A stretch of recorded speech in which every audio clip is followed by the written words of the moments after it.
Little C? Yeah, him and a manager. A manager? Him and a manager. Okay. He got So a lot of braids. You see him? Oh, yeah. And with a stocky cap. Right. Yeah. Said, Combs said FBI is all over me? Yes. That was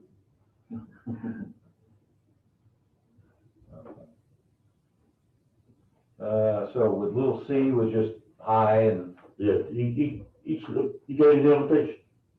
Him and This is before you went in? Before I went in. Okay. Then I went up there, they was drinking, gave me a bottle, I started Did drinking. you talk to Little C inside? Huh? Did you talk to Little C Yeah, I talked to inside? him. What did you guys talk about? I mean, you met before, right? He just said, how you doing? Yeah, you know, what you doing? How long had you known Sean and Little C before this event? Maybe about a year. A year? Where'd you Couple meet of him? years. He had gave an after party at Soul Train Award. In what year? That was 96? One night did that guy get killed at the Elroy, what year was that? He got beat up. At Clara Hall. Oh, yeah. That was 94? That was the year I met. Yeah. Okay, so that's 3 years ago. Yeah.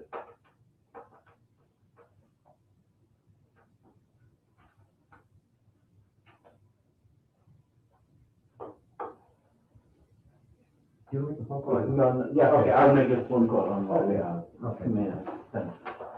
I appreciate it, Keith. I appreciate, because I'd like to talk to you again, and we'll call your attorney, and you have no problem? I ain't got no problem, man. I just go to, travel and run and everything. Sure.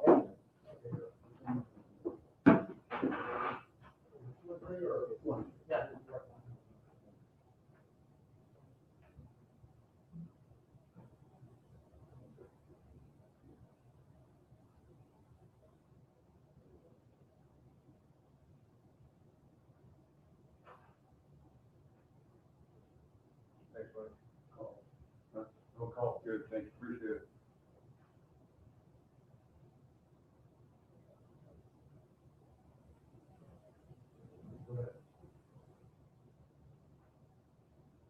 Okay, hello?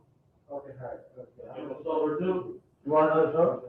Oh, okay. Fine, how are you? Did you talk to me? Okay. You talked to me, you know, I'm in the death penalty case. So I have no time whatsoever. Friday, today, we're after Friday. Which one? But, I told you, Van Peterson, maybe, is the only difference that you have. Otherwise, you just forget it money. Otherwise, you just distinguish over. But I'm okay later. Yes, I'm at the police department, so. Yeah, I'll just make sure.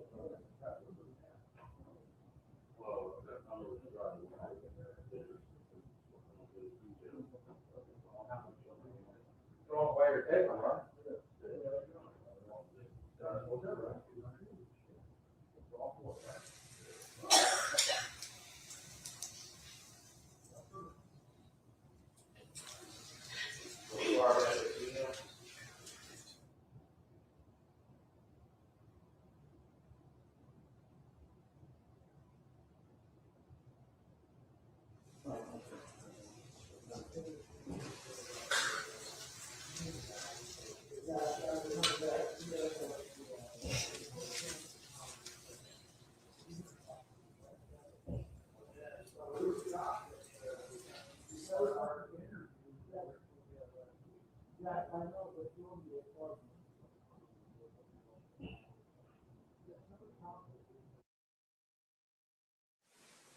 All right, who's your next witness?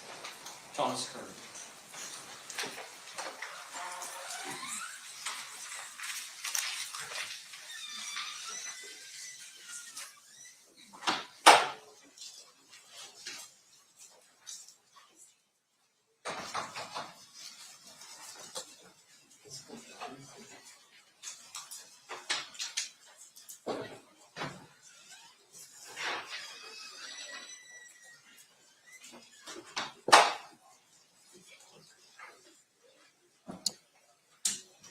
You do solemnly swear the testimony you're about to give in this action shall be the truth, the whole truth, and nothing but the truth so help you God? I do. You may be seated.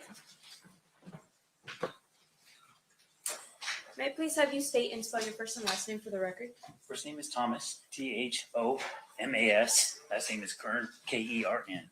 Thank you, sir. Whenever you're ready, Mr. Giacomo, you may proceed. Thank you. Sir, how are you currently employed?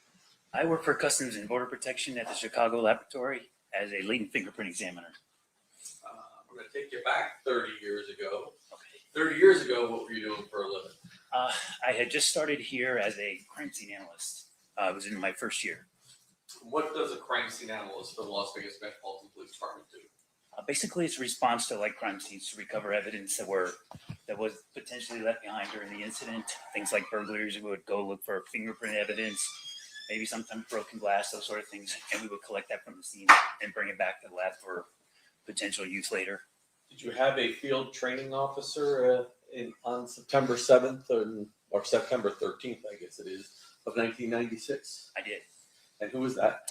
David Lemaster, that's Lemaster.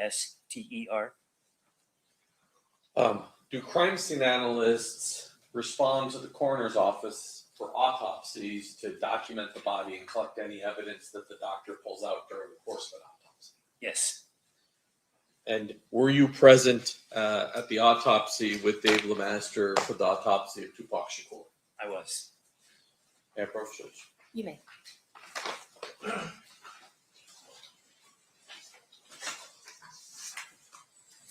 going to start with state proposed exhibits 44 to it's like 56 there. Just want you to flip through those.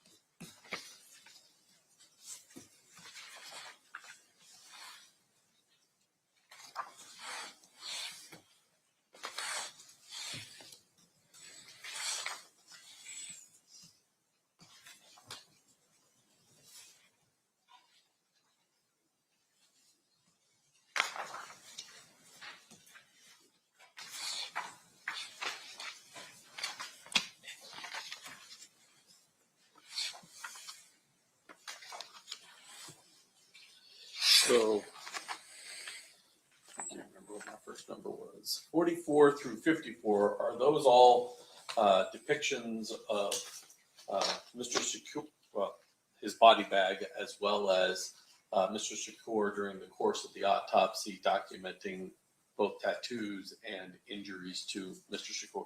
Yes, sir. And then 55 and 56, it is two sides, I'll say, of what looks like a bullet and a fragment that was removed from his body at time of autopsy. Is that correct? That's correct. Now I'm going to show you what's been marked as State's Proposed Exhibit number 128.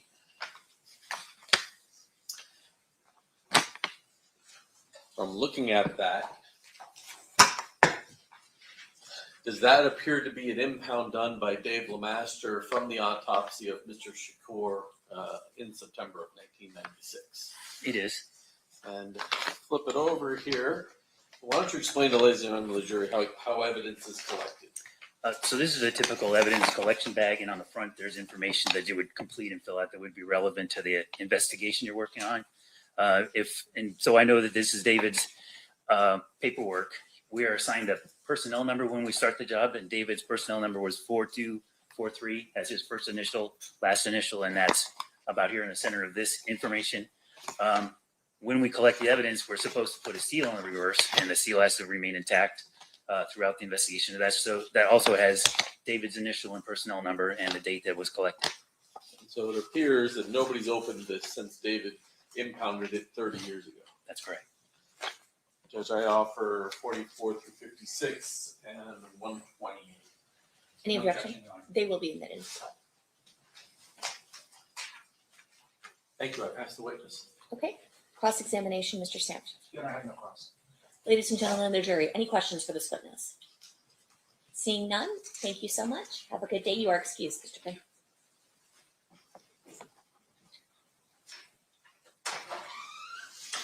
seat. Who's your next witness? Dr. Lisa Gavin. Okay. Lisa Gavin.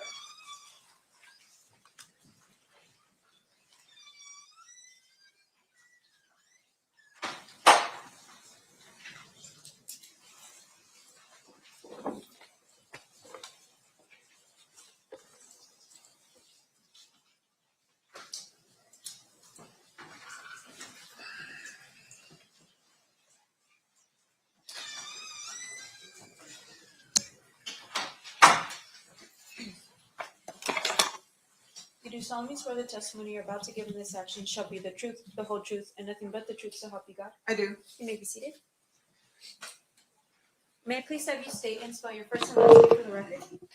Good morning. I'm Dr. Lisa Gavin, Lisagavin. Thank you, Dr. Gavin. Mr. DiGiacomo, you may proceed. Doctor, how are you employed? I'm a forensic pathologist, medical examiner here in Clark County. What does that mean you do for a living?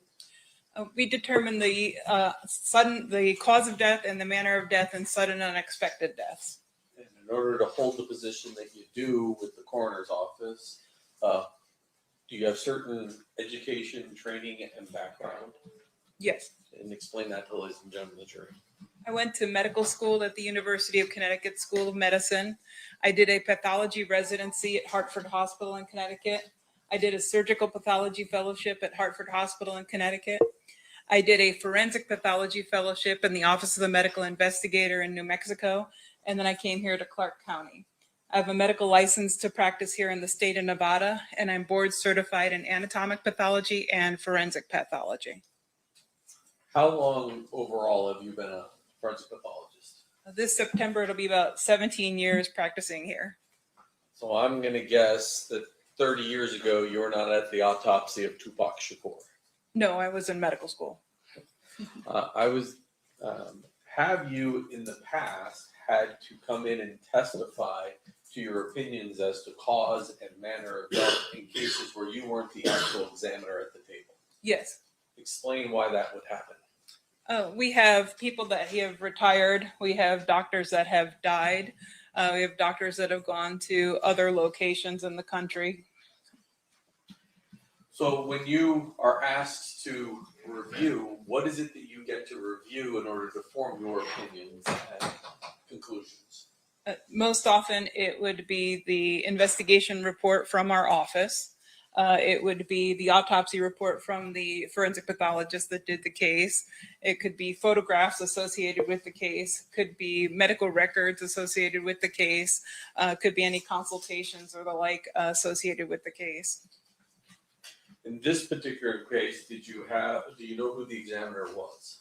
Yes, Who was it was Dr. Jordan.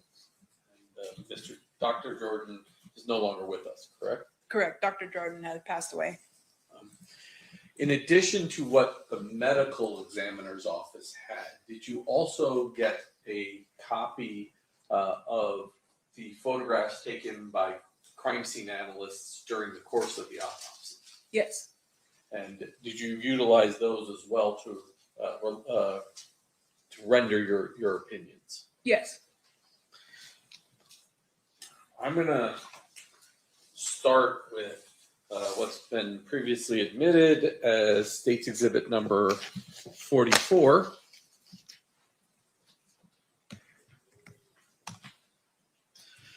Now, as long as you don't click that mouse, there should be a nice little arrow that comes up and you can point to it. What are we looking at in State's Exhibit 44?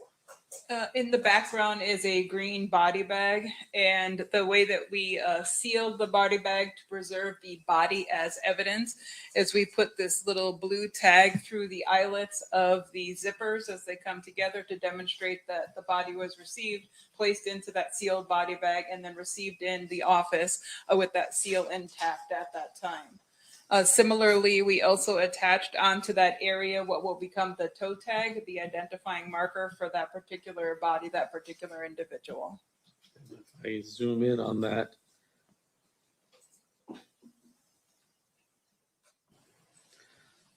We're able to see that the name was Lassane Crooks, aka TUPAC SAKUR, date of death 9/13/96 at approximately 1600 or 4 p.m.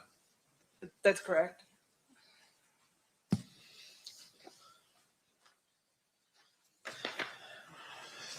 45.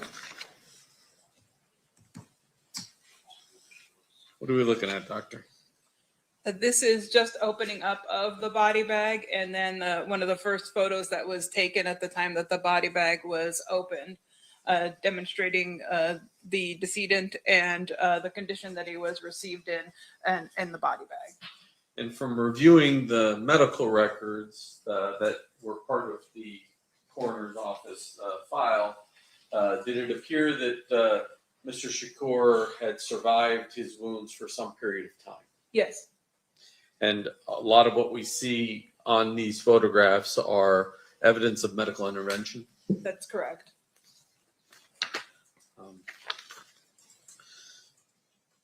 046. This is a facial shot. I know there's a ruler in the way, but this is a facial shot of Mr. Shakur. Oh, that's correct. And then we're not going to display all of his tattoos, but there were photographs taken. This is 47 to identify his various tattoos. Correct. So you can see on his right stomach there that says thug. And then if we go to 48, on the other side, it says life. Correct? Correct. So now I want to get to his injuries.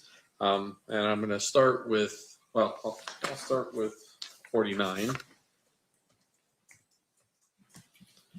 What are we looking at here? This is the right side of the body up by the chest area. You can see the right axilla or armpit in that region. And then you could see some of the sutures of what they call a thoracotomy incision, where they've cut into the side of the chest. And then just below that, this is an entrance gunshot wound. And then just below that thoracotomy chest, there appears to be a stitched up area. I can move my mouse too, right there. What is that? That's a sutured chest tube site. So he had a tube there to help drain some of what was going on in his body. Correct. And in the previous one that had all the medical intervention, you could see from the left side, there was a similar chest tube on that left side. From your review, were you able to determine sort of the path of this particular bullet? Yes. And what was that? It entered here in the right lateral aspect of the chest, just below the axilla, the armpit, and then went across the right chest space, went across the right lung, and then ended up coming to rest in what we call the sternal notch. The sternal notch is a location just between where your collarbones kind of meet up towards the center of your chest. So just beneath that, the projectile was recovered.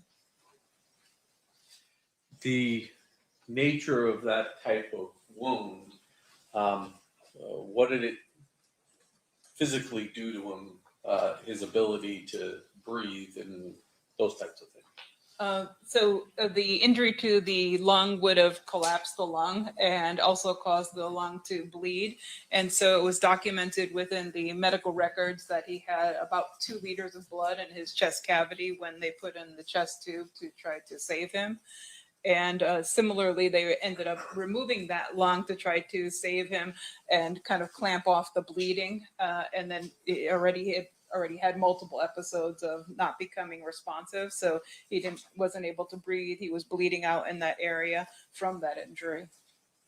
Additionally, I guess I should have asked this when I was back on some of the prior pictures. We're going to see a lot of pictures, or we have seen some pictures of Mr. Shakur while he's alive. We're going to see some video of him alive. He certainly looks a lot skinnier in those pictures than he does in these pictures. Is there a reason why he's so bloated in these photographs? After they've been on the life support system, you end up not being able to circulate the fluid in the body that they're trying to give you. And so it kind of seeps into the tissues, and it makes your tissues look kind of bloated and literally bloated. I'm going to move on to his next wound, State's Exhibit number 51. What are we looking at here? This is the right lateral aspect of his body, so his right flank and his lateral aspect of his right thigh. And then his backside of his right hand is also within this picture. The ruler, though, is identifying what? The ruler is around the right lateral aspect of his thigh, so the right thigh on the lateral side. And what is that? And that's an entrance gunshot wound. And can you tell me the path that bullet took? Yes. And go ahead. That bullet entered in the lateral aspect of the right thigh and then went upwards into the abdomen and damaged his intestines. They ended up operating there and removed a portion of his intestines. And then during that surgery, they recovered another projectile. State's exhibit number 52, and you can see it in 51, but now the ruler is on, oops, try that again. Now the ruler is on that lower mark. Describe that for us. This is like the lateral aspect of his body or his right flank. And this wound does not penetrate into the body, but it kind of causes this deeper abrasion in this area. So this could be from like a spent projectile that might have hit something else and then hit his body. So it lost its momentum to be able to penetrate into his body further. So it kind of hit this area and created this wound on the side of his body. Were there evidence within the medical records that Mr. Sakur had received bullet wounds sometime prior to the injuries that caused his death? He had some scars in other areas of his body that were suggestive of that. State's exhibit number 53.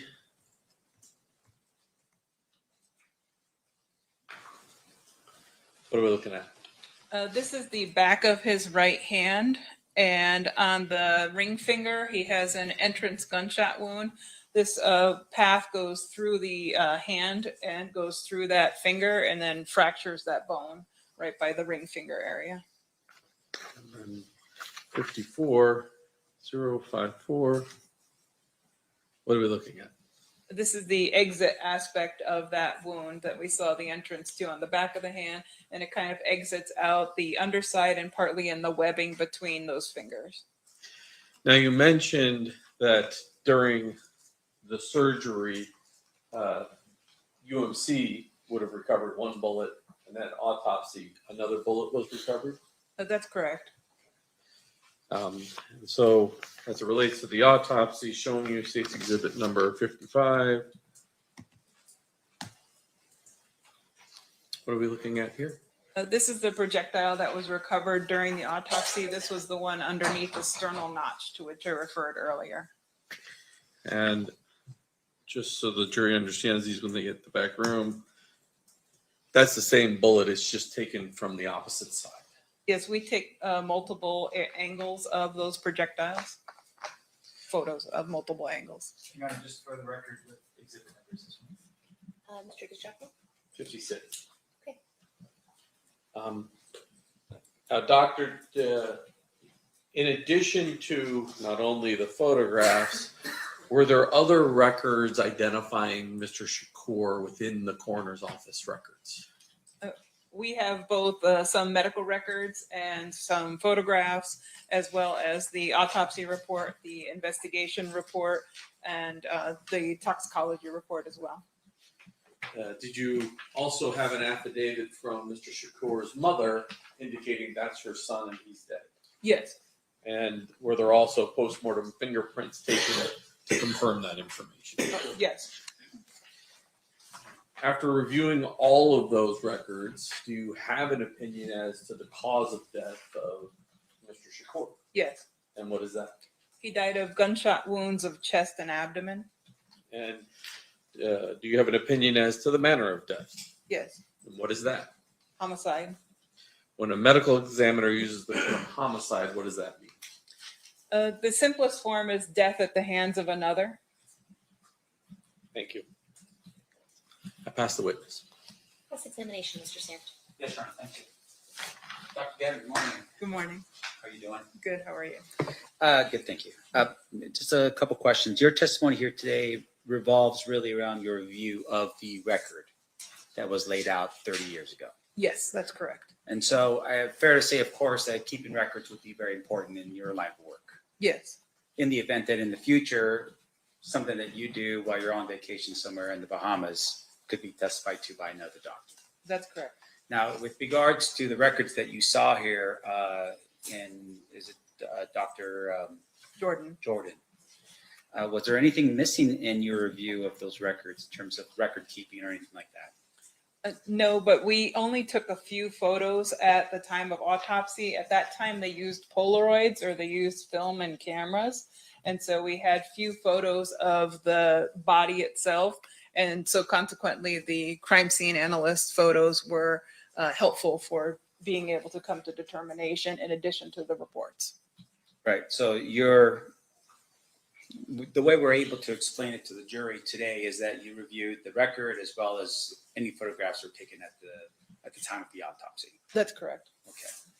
And once again, going back again to my original question though, is that was there anything at all in review of Dr. Jordan's records or record keeping that would have indicated to you something that should have been done differently with regard to Dr. Jordan's work? No, nothing that I could see in my review. Okay, and fair enough to say though that you're not really there to critique his work as much as it is to relay what you read in the record to a jury like the people that we have here today. But that's fair. And once again, a critical review of someone's record is a little bit different compared to just reading what was done and then relaying that to a jury. Yes. Okay, what is the difference? I think the scrutiny that you can utilize in those kind of details may be something that becomes relevant for a particular case. Right. So, for instance, if there was some issue, some dispute over whether or not he was given adequate medical treatment, that would be something for another day, for another topic, and another type of review, right? That would be for somebody that actually does treatment of bodies. I'm a forensic pathologist, so I'm a medical examiner, so I review people after they've died. So that would be treatment related to whomever does that type of treatment. Now, would you have been able to do this type of review if Dr. Jordan had not kept an adequate record of his efforts? It depends on what you have available for review. Say, for instance, there's no record at all. He doesn't do a record, he does some work, but you don't have anything other than maybe the pictures in this case. Would that be enough of a review for you? Photographs can be very helpful in terms of determining what happened to the body, and then in terms of where the locations of injuries are, based on my knowledge of anatomy in the body, I can definitely generate opinions based on that. Sure, but with regards to, say, his work in general, outside of the fact that you could point out location of where there's entry and exit wounds, for instance, from a bullet, outside of that, would you be able to tell this jury exactly what Dr. Jordan had done with regards to his autopsy? What he did for his exact procedures, no. Okay. And in the event that you don't even have that, say, for instance, you're coming in here today and the question is, well, did the TUPAC SAKUR die of bullet wounds? Would that be something that you could just tell a jury like this without even looking at a record or photographs? We would need some kind of record in order for me to be able to generate an opinion, or some kind of photographs for me to be able to generate an opinion. And fair to say then, once again, that in your line of work, record keeping, record writing is critical to maintain the integrity of what you do as a coroner. Yes. No further questions, John. Thank you. Any redirect, Mr. DiGiacomo? Man, Mr. Sam suggested, I just want to make it clear, you're not regurgitating Dr. Jordan's opinions. You formulated your own opinions as the cause and manner of death. That is correct. Thank you. One final question based on Mr. Giacomo's. And fair to say though, in order for you to do that, you have to rely on Dr. Jordan's documentation of what he did. I relied on his documentation as well as the other documentation that I talked about, which was medical records as well as photographs. Thank you. No further questions, John. Ladies and gentlemen of the jury, any questions for this witness? We have one more that we're waiting for.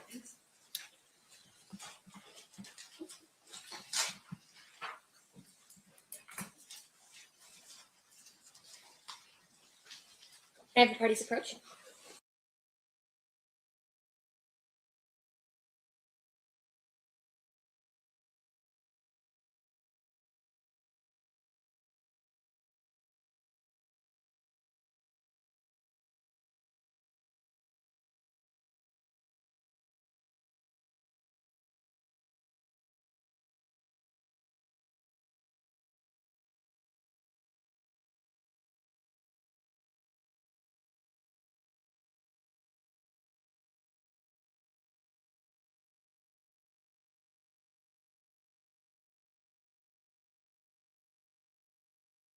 All right, Dr. Gavin, we have a few questions from our jurors. Were there any wounds to the head that you or Dr. Jordan observed or noted? No, there were not. And then were all the bullets found of the same caliber? I don't know what the caliber of the other bullet was. The one recovered at surgery. Okay, state any follow-up based on those questions. Do you even know what the caliber of the bullet was that was covered at autopsy? No, I don't know this caliber. Is that something that is not in your realm of determination? That's correct. Thank you. Mr. Sam? Doctor, I'm assuming you're probably going to say I don't know, but are you aware that if any Metropolitan Police officer or expert came forward to take a look at those fragments that we're looking at now, or any other fragments that were recovered from the body? No, I don't know. You don't know that? I don't know whether or not somebody did that. All right, thank you. No further questions. Okay, thank you for being with us, Dr. Gavin. You are excused. Thank you. You're welcome. Next witness. Just before we call the next witness, I have in my hand case proposed exhibit number 59, which is a certified copy of Marion Should Knight's medical records from UNC that night. Any objection to the admission of those records, Mr. Sam? No, you're not. All right, those will be admitted. I apologize, I don't know his name, but he is the custodian of records for MGM surveillance. Okay.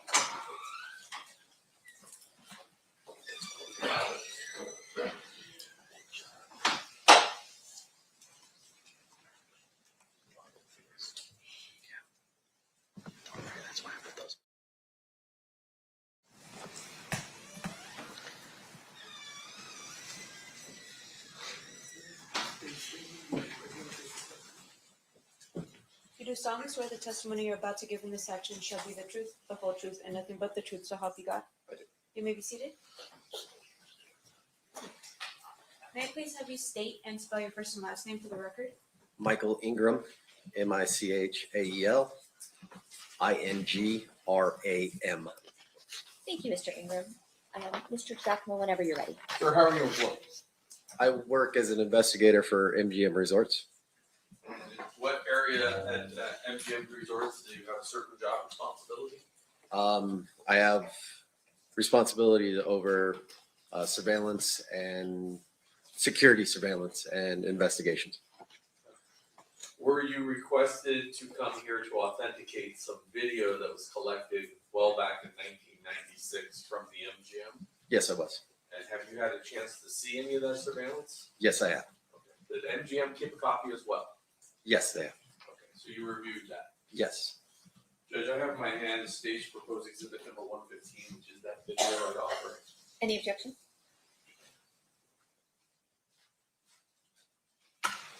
No objection. Okay, that'll be admitted.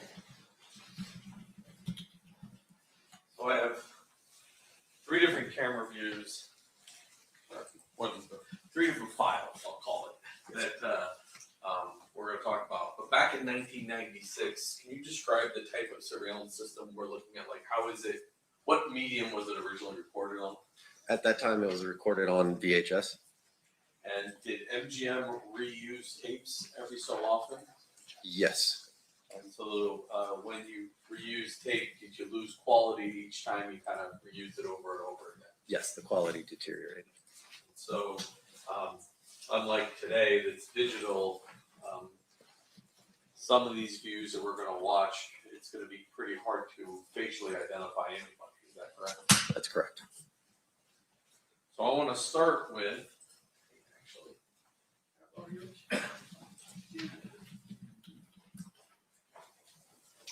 I have this marked next in order.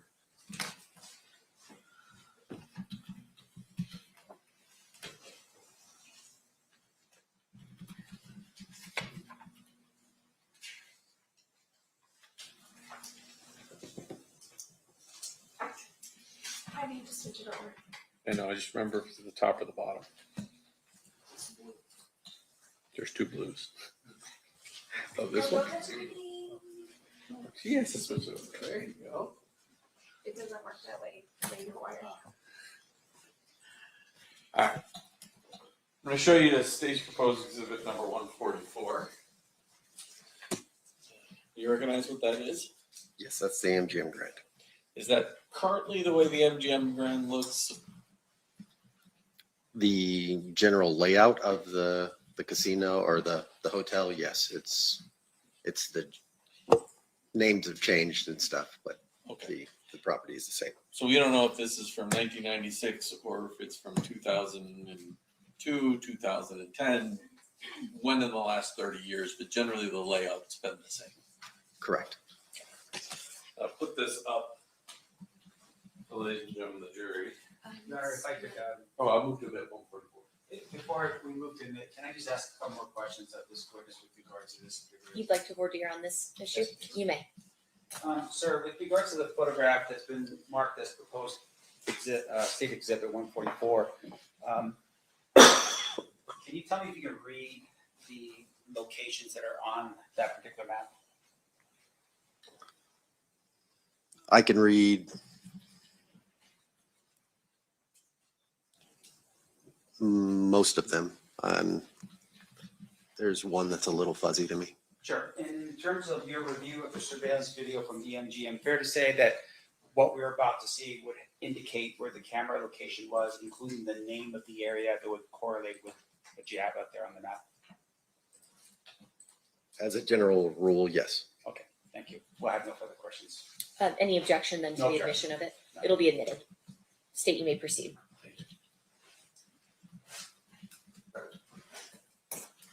There's actually two areas on this I want to talk to you about before we show the video.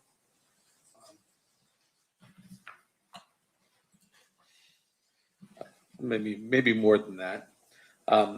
Generally speaking, events like the Tyson-Selden fight, where would that have occurred at? The MGM Grand Garden, which is located at the top of the screen. Up here, okay.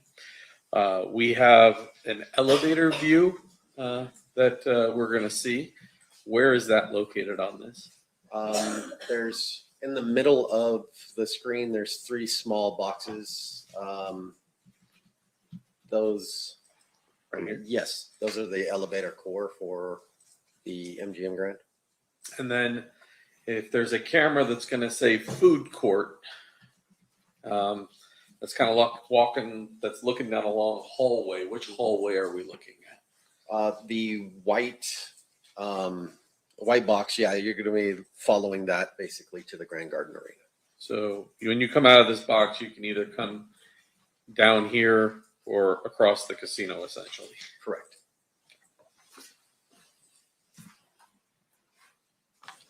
So now I'm going to start with, if we can go back to me.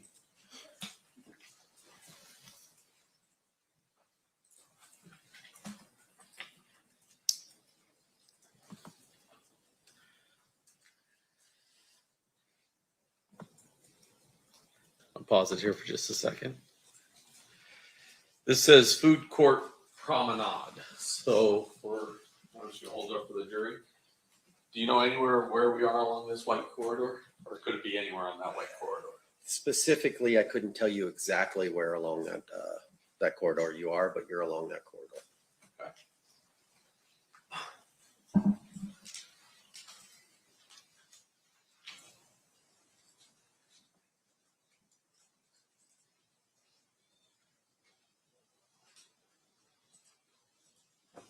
And I'm going to stop it. Oh, maybe a little farther. This person right here, we're going to see in some of our other videos wearing a Dan Marino Miami Dolphins jersey. You probably know that, but for ladies and gentlemen of the jury, that's the person that we're trying to follow. Is that accurate? Or do you know? I do not know. Okay.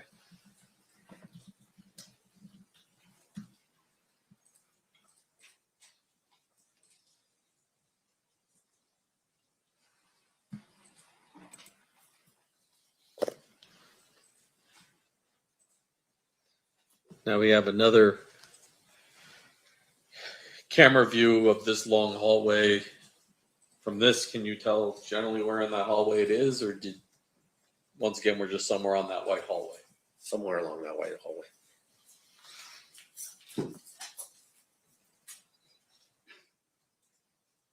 And he just flashed. That So let me stop it here.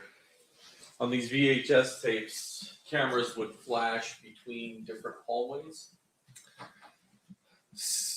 That technology was in effect during that time frame. Called multiplex back in those days. Correct. So sometimes we jump from camera view to camera view, trying to capture what we're trying to capture. Correct.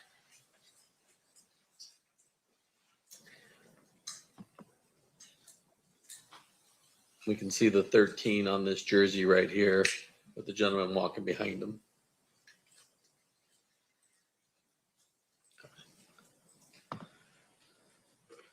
Now I'm going to take you to 115B. I don't know why it did that.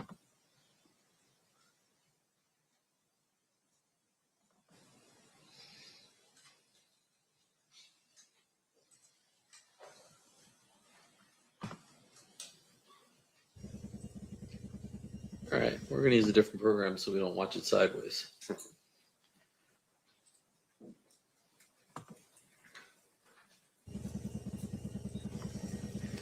And I'll turn my volume off because there's no volume. Now this is that elevator core that we saw. Please switch over to me for just a second. Over to you? You mean the dot cam? Yeah.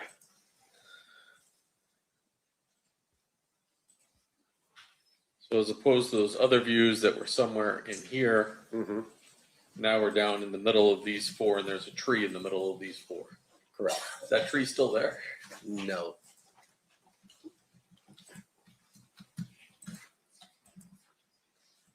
And unlike the other camera, this one is a movable camera that goes back and forth. Correct. Go back to you. Yeah.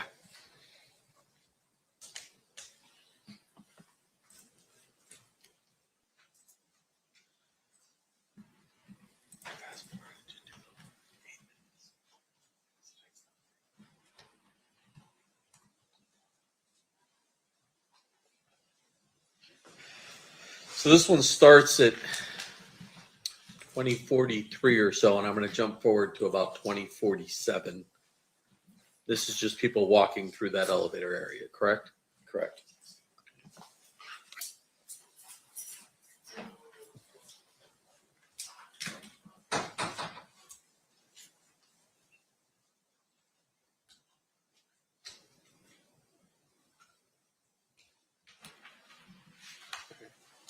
Close enough. We'll start at 2046-33.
Stop it just here for a second to orient everybody.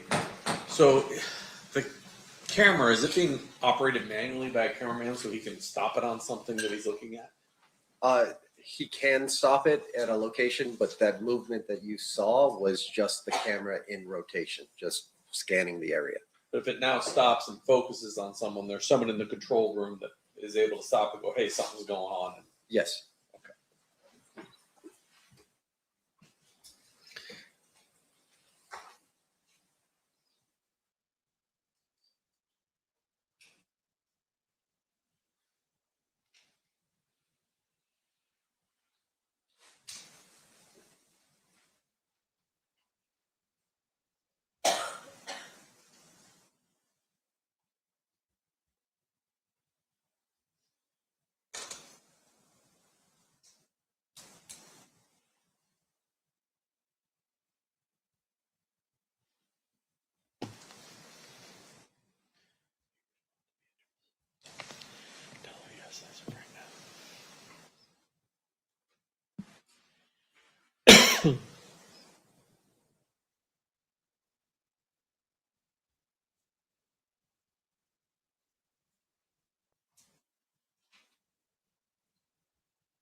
The gentleman in white shirts, are they security guards, and the gentleman in tan shirts, Metro Police? Yes, sir.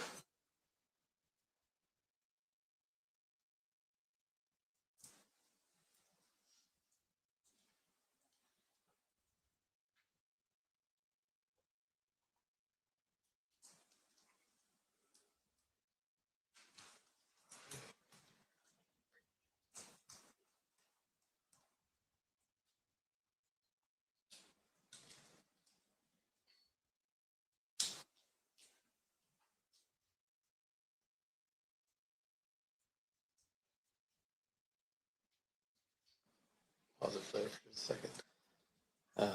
Once again, it appears that the victim of the beating was wearing that 13 merino shirt. Yes, sir.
give you this when you watch the cameras. Afterwards, I'm gonna ask you generally where those people that we see leaving the area of the elevator after the fight, where they go. This is 115C. So is that the main casino floor outside the elevators? Correct.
Those doors that they appear to be exiting, can you generally tell me where that leads out to?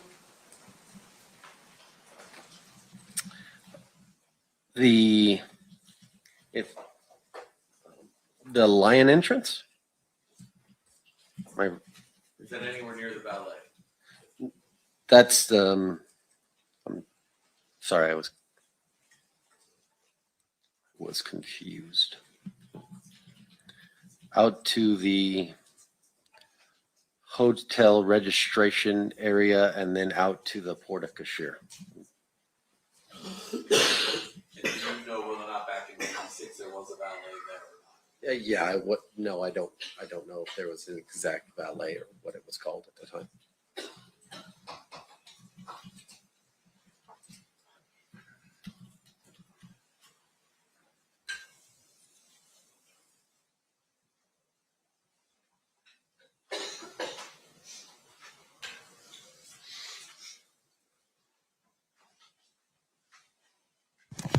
Thank you, sir. Judge, I pass the witness.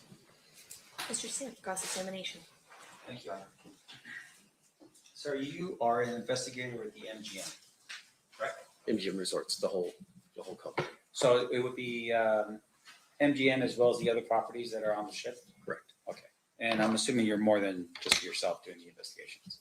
Correct. Okay. May I have that document? May I approach on it? Yeah.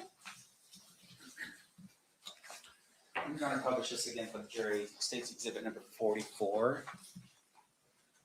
All right. A couple questions. As the investigator or a investigator, how long have you been doing that line of work for? 14 years. Did you have any previous law enforcement experience before you became an investigator for MGM? No. And then with regards to your training as an investigator for the MGM, are you trained in how to do an investigation? Yes. Okay. And that would be something that would be not necessarily law enforcement, but it would just be to protect the properties that MGM owns. Yes. Okay. So with regards to the training that you have, is one of the things that you do in terms of training, learning how to write proper reports. Yes. Okay. Can you tell us why that's important? Documentation for future reference.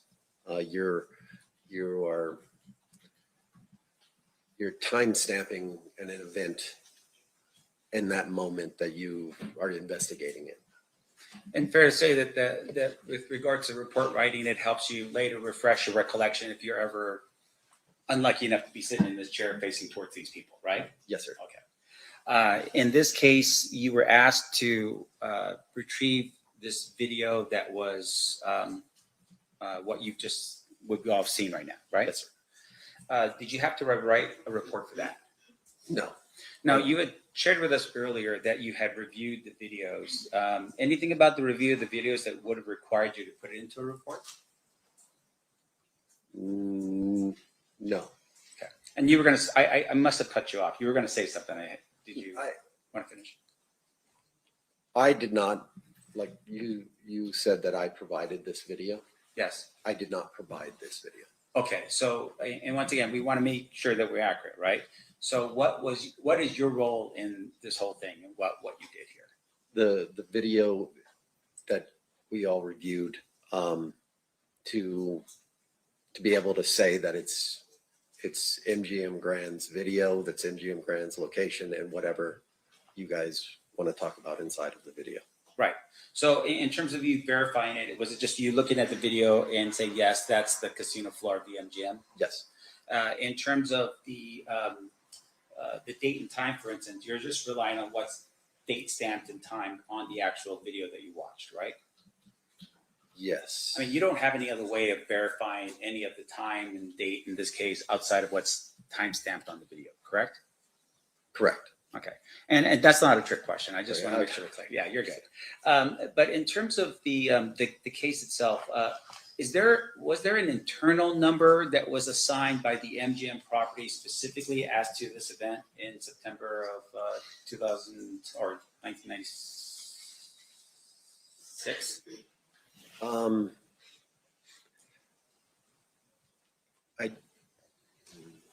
I don't know that answer. So when you were asked to review the videos, do you know if there were any reports that were written by MGM security or MGM investigators like yourself on September 7th, 1996 with regard to this event? I don't know that answer. Now, in addition to that, you were asked to look through the video. Were you ever asked to locate anyone based upon the video that you saw in this case? No. All right. And the way the surveillance worked back then, right? I'm assuming you weren't, that was 14 years ago. So that would have been, you were there in 2012. Technically, I got hired in 2010. 2010. All right. So this is another, take a step back, another 14 years prior to you working there. We heard testimony that the recording system was all VHS based. Yes. If you could describe for the jury, right? So you have a control room, I'm assuming, with all these monitors that are on there. Yes, sir. And there's multiple people that are probably looking at different quadrants or areas of the casino. They're looking at different monitors. Yes, sir. Okay. And some of them are concerned with, like, say, cheating on the tables and that kind of thing, right? That is a different team altogether. I see. You have your security team and you have your gaming surveillance team. I see. So so as a security team, you're just tasked with safety on the premises. Correct. Okay. And so in this case, when those cameras are going around, they're going around automatically until such time as somebody in the control room looks and says, "Oh, there's something going on right here," and then manually focuses the camera over there. Some of the cameras, yes. Okay. And even if the person in the room is not seeing it, sometimes you'll get a call from security saying, "Hey, we've got a situation over by the elevator banks," and then that would draw someone's attention to that monitor and move the camera over to that area. Yes, sir. Now, is the person that's operating the camera at that point in direct contact with the security team that is down below, like in this case, in the elevator area? Yes, sir. So they would be communicating back and forth about whatever it is that would be going on that would be helpful for everybody to know. Yes, sir. Okay. Now, in this particular case, you have obviously a lot of people on the property. Yes, sir. Maybe you're too young for this, but I mean, this was fight night, right? Mike Tyson against Bruce Seldon. Yes, sir. Is that typical? Like, is that a typical amount of people on the MGM property?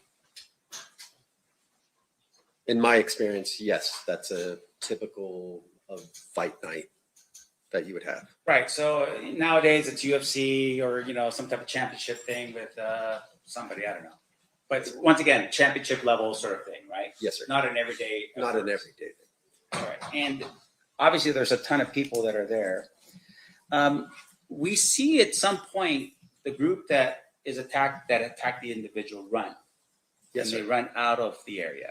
And I want to make sure the jury understands. So going back here again to State's Exhibit number 144, the area where the attack happens is right here. Is that right? Yes, sir. And this is right next to it. It just says elevator core, right?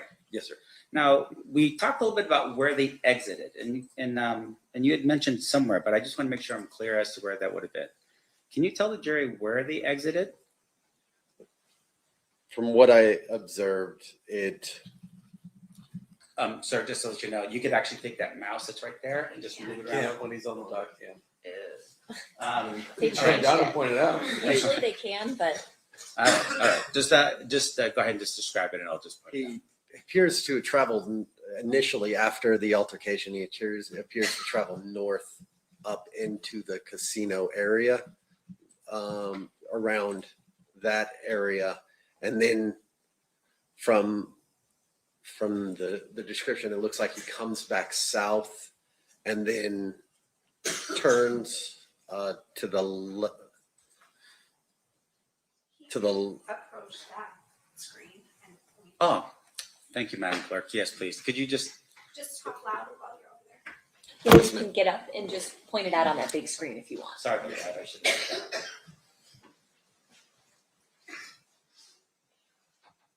The altercation occurs in the elevator core.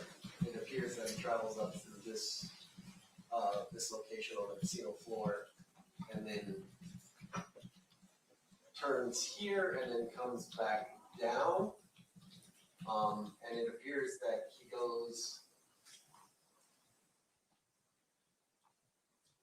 I would have to watch it again.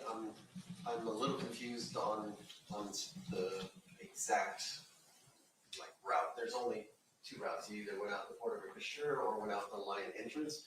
But I'd have to watch it one more time to be able to confirm that. If we could ask the state to be so kind as to replay that particular video back for the witness. She needs to put it back on me. Thank you, Madam Clerk. And once again, this would be 115C as in Charlie.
Did that help? Yes, it did. Okay, let's show this to the jury then. Put this back up if you want to go on.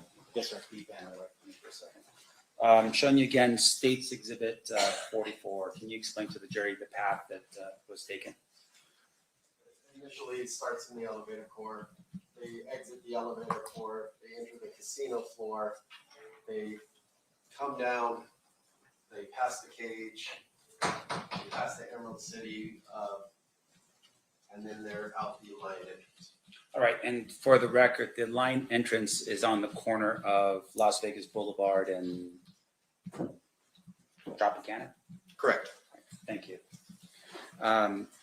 Now, with regards to how we're able to determine this, obviously it's, we're looking at this particular map here and there's names of certain parts on here. Did that help you in terms of seeing where the camera locations were? Yes. As well as just looking and seeing that there was a casino cage and there was, you know, you were able to determine just based upon that where everything was. Correct. Okay. Now, looking at the map again as well, can you point out for us the number of cafes that's located on the property?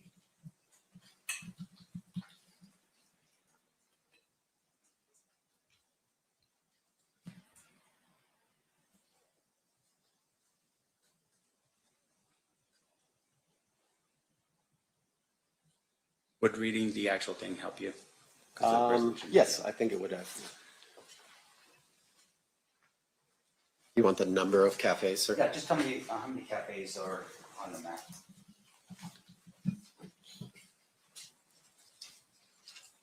One, two.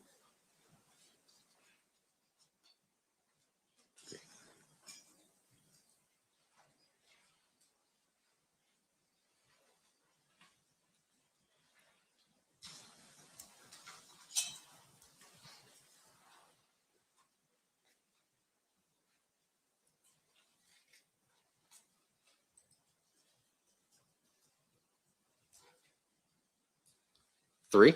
All right. Thank you. I'm sorry, I may have approached. Oh, of course. You may move freely. Thanks, Dave. Showing you again for the jury 144. If you can just get up and point to the map in terms of where the cafes are on property in 1996 for us, please.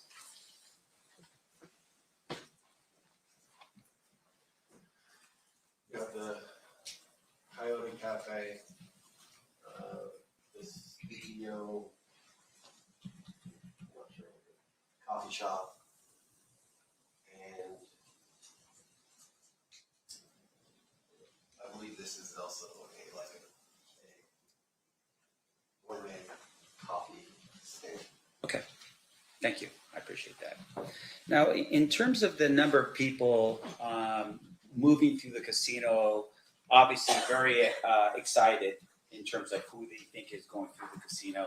Would that have been something that would have been unnoticed by anyone? I'm sorry, I don't understand the question. Seems like a weird question, right? But the idea behind it is that there's so many people moving through that casino. Is MGM built in such a way where you wouldn't notice that, the noise or the bustle or anything like that? Yes. It is You built that wouldn't, way. no, you wouldn't notice it. And in terms of the number of people that are going through there at that particular time, you have camera angles, right? And they're showing us where these people are going, right? Yes. So outside of the casino, going back down here to the bottom of 144, were there any camera angles out here in the line entrance to help us see where the individuals left and what direction they went to? Not that I'm aware of. And fair enough that there is actually cameras that are outside the property as well to protect the MGM property, right? Generally, yes. Yeah. I don't know what that was at this time. Sure, and I'm not trying to pin you down, but the idea behind it would be, even now, for instance, there would be surveillance cameras to help protect the property. Correct. Now, directing your attention over here to, you had mentioned this before. What is this called here? The Porta Cashier. Okay, what is that? It's a drop off, pickup, a taxi line, limo service. It's basically everything for the guests arriving to the property. Arrive and leaving at the same time? Yes. Okay, and fair enough, once again, there should have been or would have been cameras as far as you would believe, in the hotel registration area as well as this Porta, sure, Sure, yes, sir. thank you, sure. There would have been cameras there, at least now there are. Yes, sir. Okay.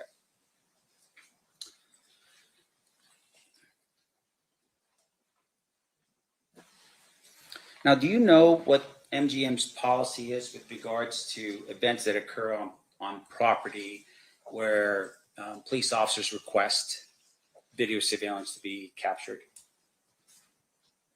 Yes, I know the policy. Okay, what is the policy?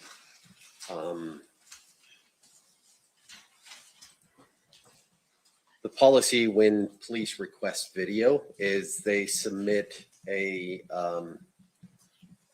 what we call an admin subpoena with the date, time, and kind of information that they're requesting, and then a member of either security surveillance or gaming surveillance will put that video onto a portable drive of some sort and provide it to the police. Right. And with regards to that video surveillance, is it the entire property? No. Okay. What typically is requested of the police officers, and what's typically protected or is saved by MGM?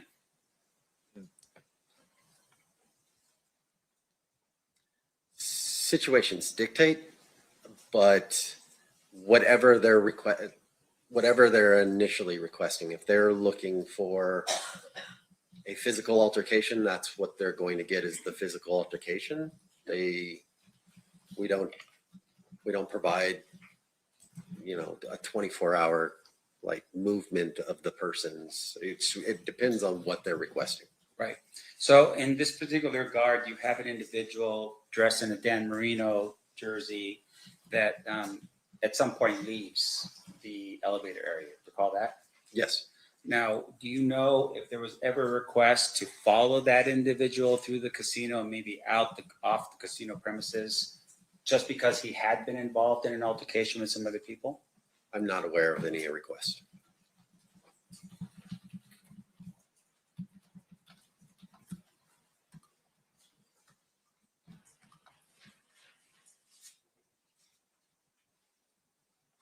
You don't have no further questions. Thank you, sir. Appreciate Okay, it.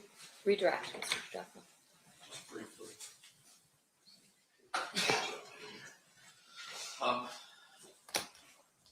You mentioned one, you didn't know if this was 1996 or not, correct? Correct.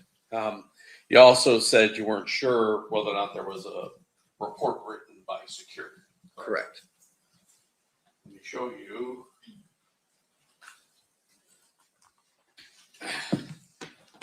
Does that document generally look familiar to you? Yes, it does. Okay. And that indicates the accuracy of the times on the, generally speaking, on the video that we have. Yes, sir. And I want to read that description to yourself.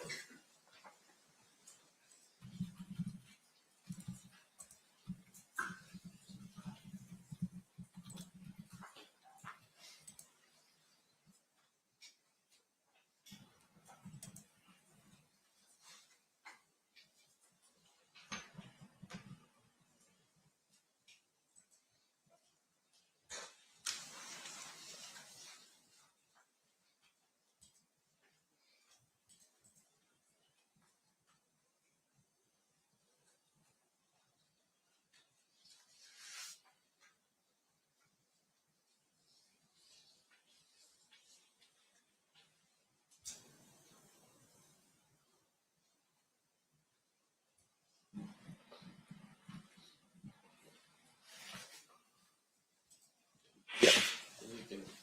And there's more. But, yes, sir. Based upon reading that, are you comfortable that the Coyote Cafe was present in 1996? Yes. And the report, does it indicate that Orlando Anderson was trying to, this person in the 13 was attempting to push past security into this cafe when he was attacked? Yes, sir. Nothing further. Any recross based on that, Mr. Sanders? And I'm sorry, sir, I forgot your last name. Ingram, Ingram. Mr. Ingram, the report that you just read, did you author that report? no, Now, in terms of the report, fair to say the report is basically reflecting what's found on the videos that's been provided by the state. I'm sorry, I lost track. What? The videos that we watched earlier, is that what's in the report? Yes, So in essence, the jury can see the report for them, or see the videos for themselves to determine what was happening in terms of actions and what people do, right? I don't know if that's completely accurate. There are things that are in report that are written by like eyewitness that you can't see on video. Sure. Now, the report itself, do you know who wrote it? I do not. Do you know if that person had the same training and experience that you have here today talking to this jury? I do not.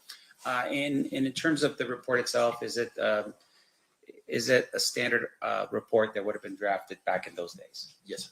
All right. And there would have been somebody who would have supervised that report, I would assume, and reviewed it? Yes, sir.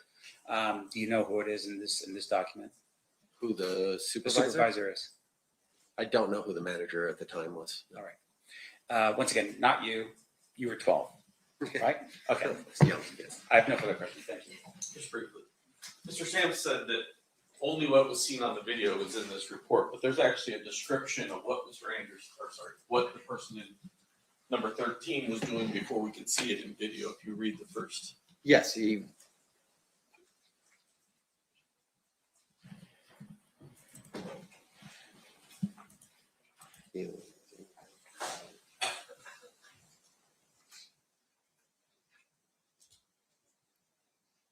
Yes, sir.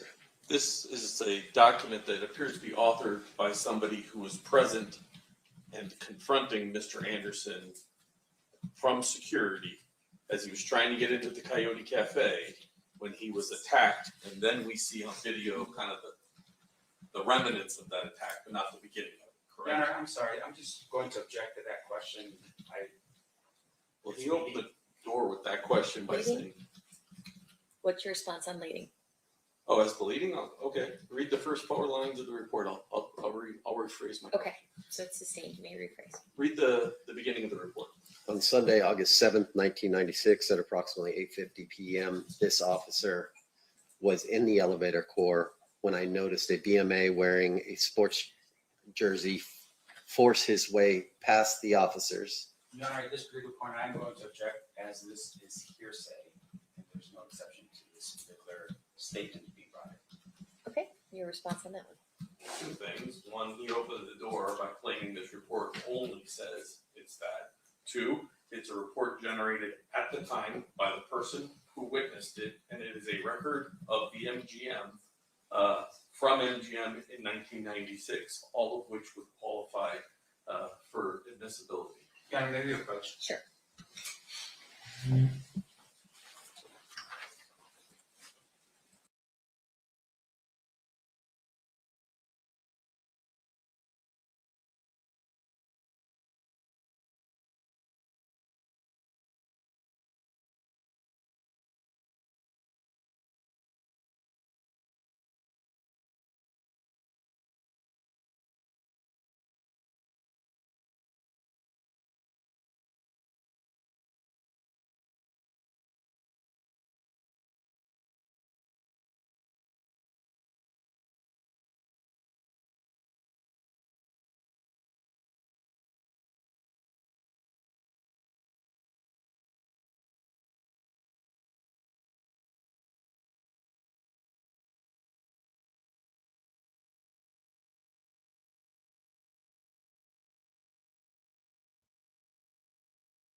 All right, overruled. The statement is not being offered for its truth. Instead, it's being offered to rebut the idea that the only thing that the report contains is viewable on the video, and the jury is to consider it for such. If you could just, I guess, start over. Start at the beginning there and stop at the point you get to this person in the jersey getting attacked.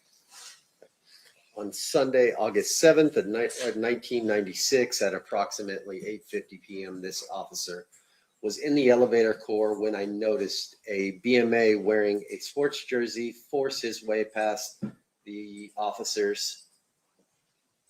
Chelsea, I can't read the first name, Muniz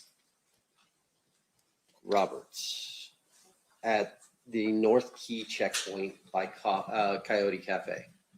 The unidentified BMA was questioned by myself and Officer. Your screen went black. Sorry. I love technology. Mm-hmm.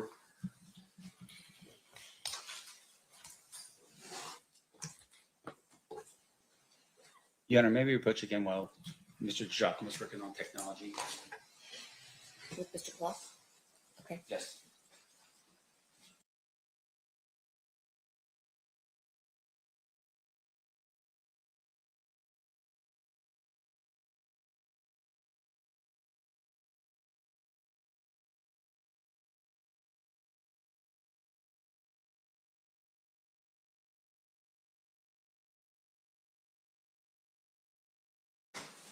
Go ahead. I think you were at officers whose name you couldn't quite figure out.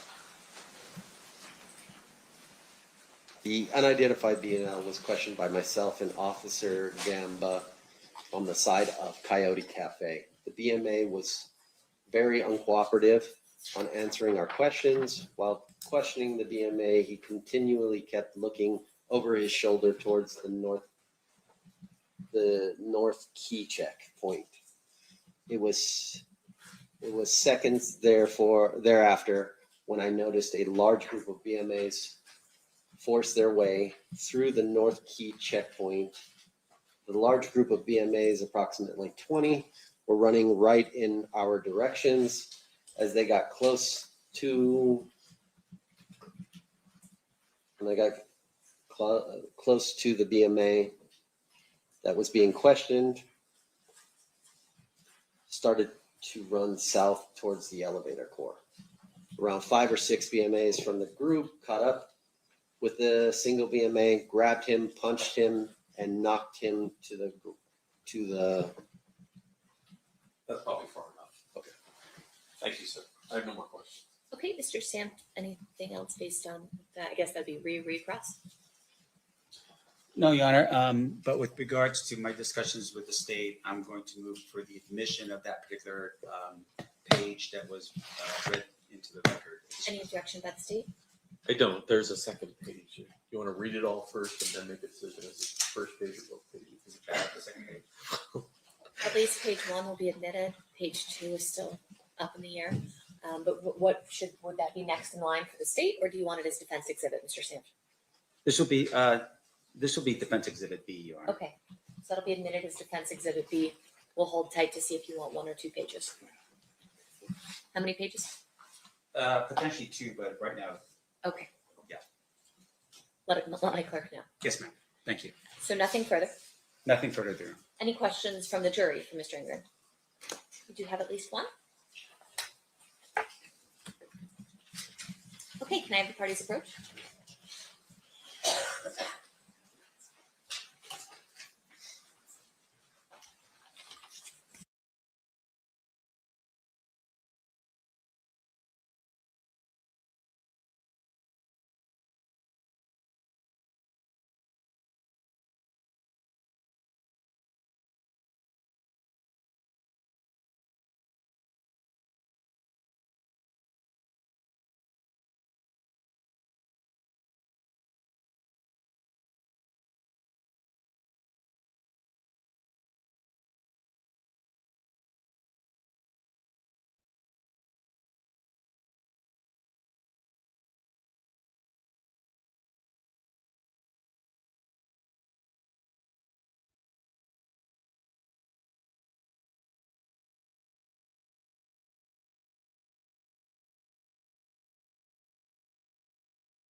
All right, a question from one of our juries. Do you know where the person or officer who wrote the report at MGM from the security team witnessed the person in the jersey by Coyote Cafe? Can you restate that for me one more time? I can try, or I can read it again. Yes, sir. Where is the officer or person who wrote the report at MGM from the security team witnessing the person in the jersey by Coyote Cafe? Oh, on the map, it's located, the entrance, the specific entrance, whether it's, You think maybe you should stand up and do it on the big ones? Yes, So we can sir. understand that. So from what I could read, the entrance into the cafe is located here. To the Coyote Cafe, so this would be where the initial stop and talk by the security personnel would have occurred at. And do you know where the person who wrote the report was seeing that person in the jersey from? From that specific location. So he or she, I'm not sure the exact person, but the security describes that they're at the position and someone tries to push past, in which case they approach and stop and talk at the entrance of the cafe itself. Okay, and then as to the second part of that question, I'm not going to ask because that's not something that he would know why that decision was made. Steve, did you want any follow-up based on that question? You didn't recognize the name of the author of that particular report, correct? correct. And you have no idea what happened to that person in the last 30 years in their lives, whether they're alive, dead, locatable, anything like that. No knowledge. Thank you. Mr. Sam? Yes, Your Honor, just a couple more quick ones. So I want to be sure I'm clear. Did the MGM during that time period have those booths set up where you couldn't go to the elevators unless you had a room key or something? Is that what we're talking about in terms of a checkpoint? The checkpoint is, it's not a physical location as much as it's a security position where they would check room keys to get into an area. So if the report is saying someone was trying to push through, they're trying to go past that area into the elevator area? I mean, where are they going? That's the direction that he travels. The security report states he tries to get into the cafe, and then when he's approached by the large group of males, he runs towards that checkpoint. So he's trying to get out or through the elevator core down into or wherever he decides he's trying to go. But that's the checkpoint. That little looks like a telephone next. Correct. That's where he's trying to get. All right. So, but the report's kind of weird, right? Because it's not saying that he's trying to go into the Coyote Cafe. He's actually trying to go through a checkpoint or an area. I think that's what you read, right? I would have to reread it again, but I believe he tried to get into Coyote Cafe first. Okay, so he's going, there's a ton of people, they're all leaving the fight, and for some reason, him going into the Coyote Cafe causes security to go after him? If it's closed or if it's blocked for a private party, I'm not exactly sure, honestly, why they would do it. I see. So, I mean, but outside of that, your idea as to why the Coyote Cafe would not be open to this particular individual in the Merino jersey would have been because it's closed for a private function or closed completely. Correct. Okay. No further questions, John. All right. Thank you. Mr. Ingram, you are excused at this time. Sorry, Judge, can I have one follow-up to that? Oh, okay. Or the cafe's overcrowded and they're stopping people from going in. Correct. Thank you. Okay, now you're free to go. Thank you, Ben. Ladies and gentlemen of the jury, at this time, we're going to take a 10-minute restroom break. During the recess, you are admonished not to talk or converse amongst yourselves or with anyone else on any subject connected to the trial, or read, watch, or listen to any report or commentary on the trial of any person connected to this case by any medium of information, including without limitation, newspaper, television, the internet, and radio, or form or express any opinion on any subject connected with the trial until the case is submitted to you. We'll see you guys back here at 11:15. Please rise for the jury.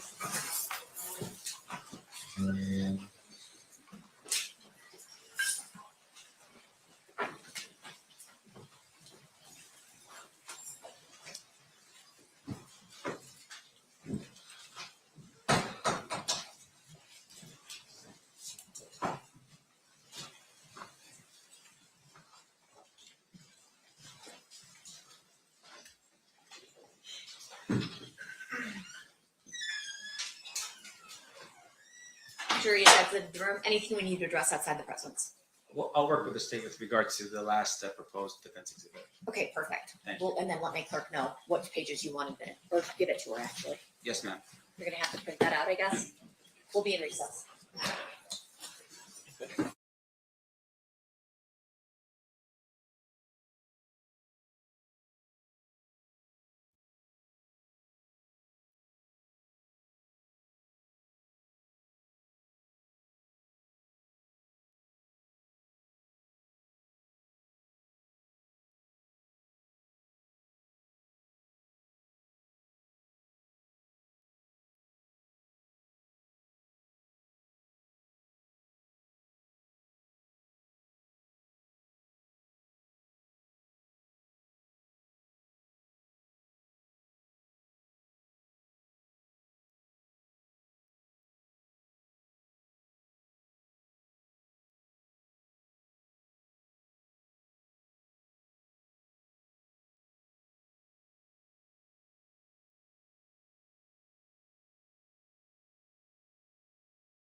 Okay, back on record in C versus Davis, C-377-407. Anything we need to address before bringing the jury back in? Hang on. Let's bring them in. Please rise. Rise to the jury.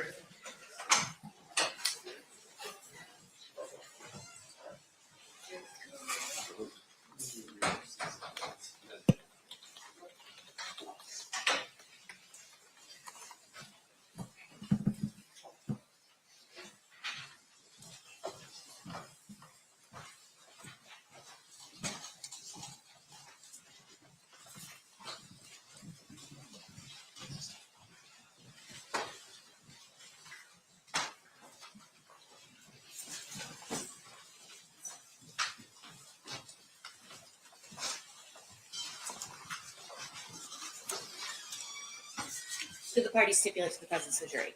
Yes, sure. You may all be seated. State, you may call your next witness. Kenneth Rios.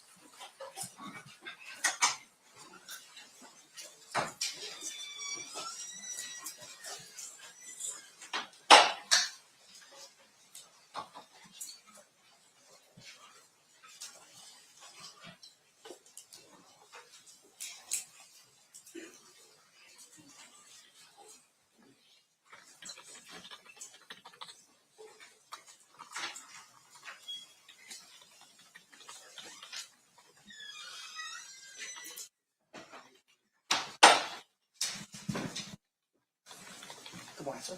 Good morning. Do solemnly swear or affirm the testimony you're about to give in this action shall be the truth, the whole truth, and nothing but the truth, so help you God? Yes, I do. Thank you. You may be seated. And sir, if you please state your full name and then spell it for the record. Kenneth Rios, Kenneth Thank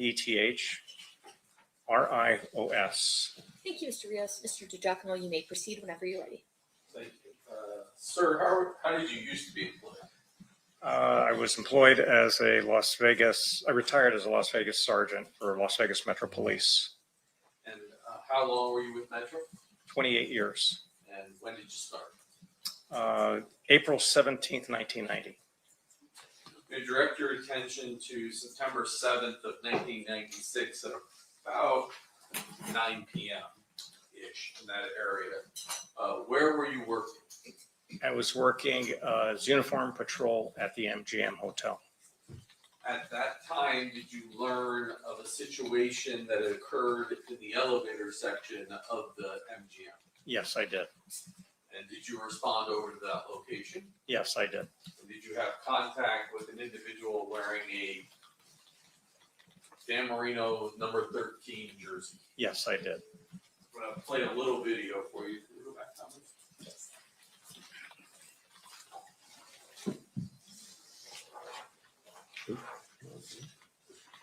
And this is 115B. And I got to play it with the other program. I don't know why.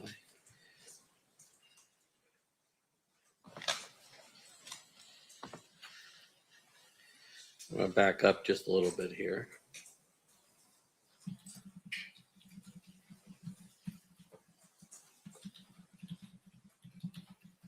When you come in.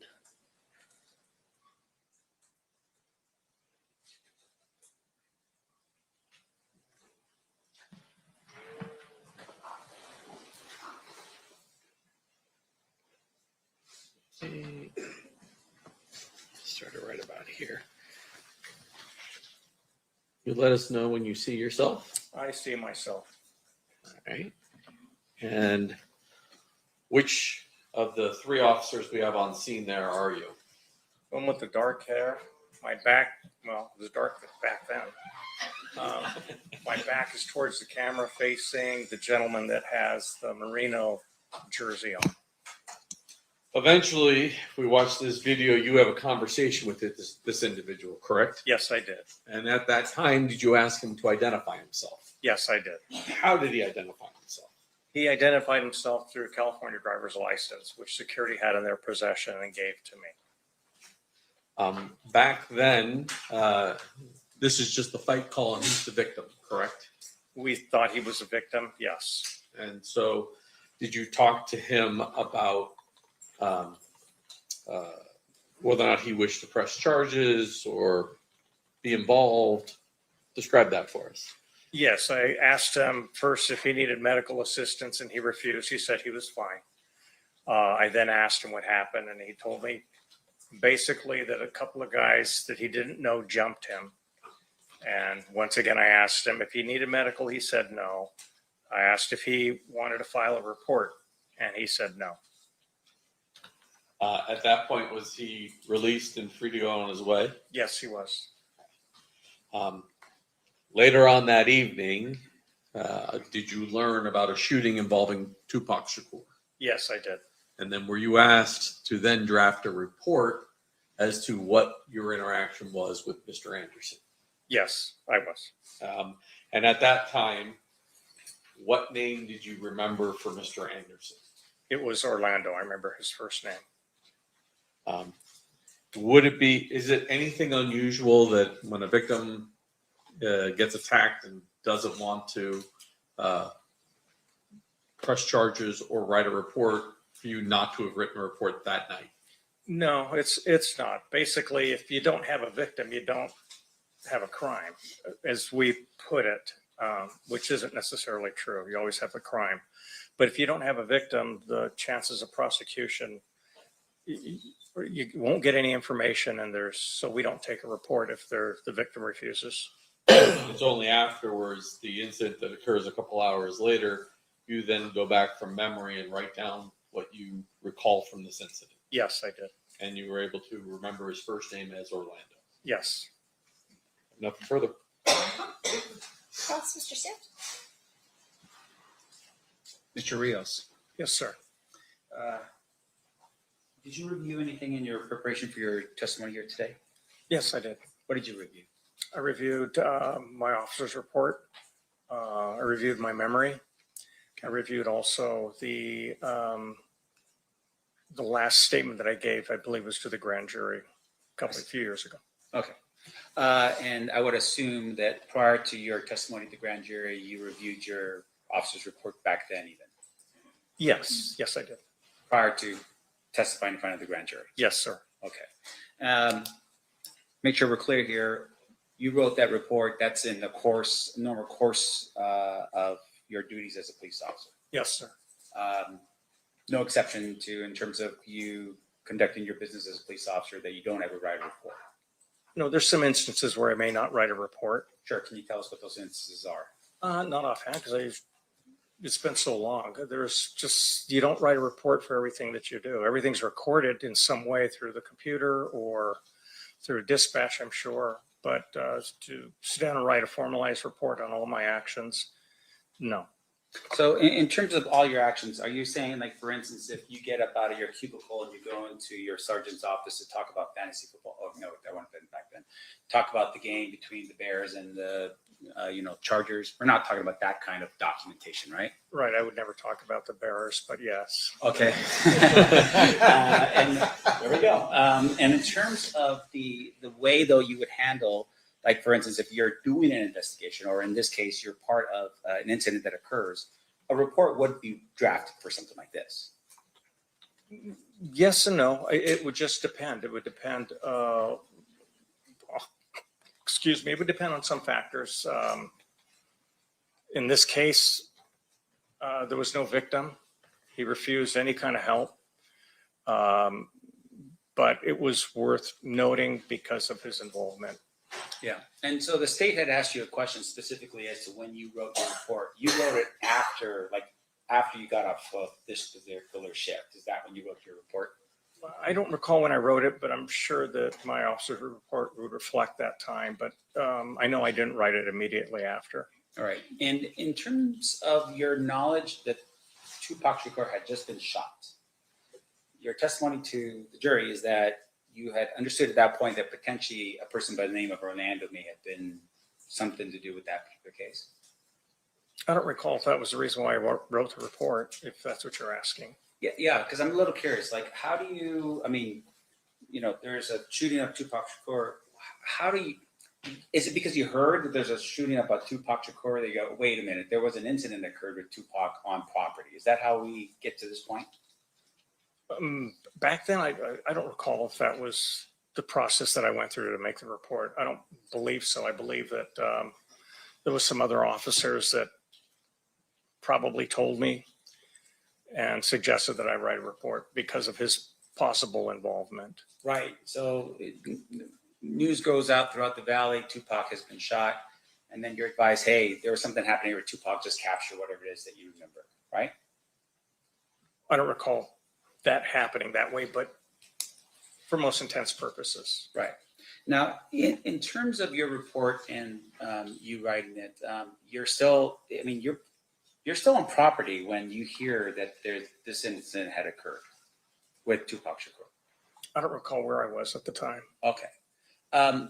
Would you have ever called back to the MGM and say, hey, capture more video of, this particular incident and the guy with the Merino jersey, the night of the shooting to help them with whatever investigation could be out there? Did you do that? Not that I recall, no. Do you know of anyone else among the 3 officers that were there or any other officers would have done something like that? I have no idea. Okay. Maybe they're all Bears fans and that's the reason why they didn't do that. It could be. Yep. Let me ask you this. So in terms of your,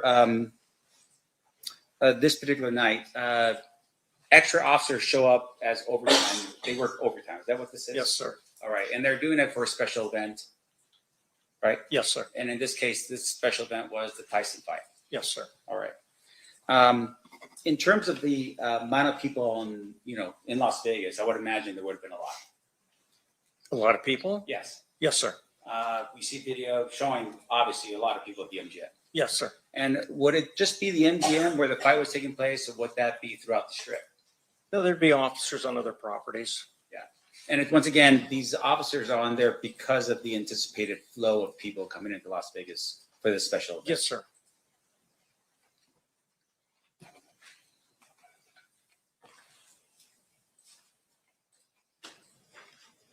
Sir, I have no further questions for you. Thank you. Thank you, sir.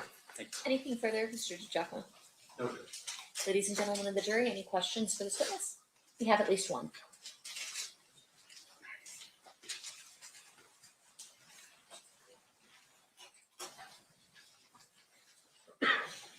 Parties.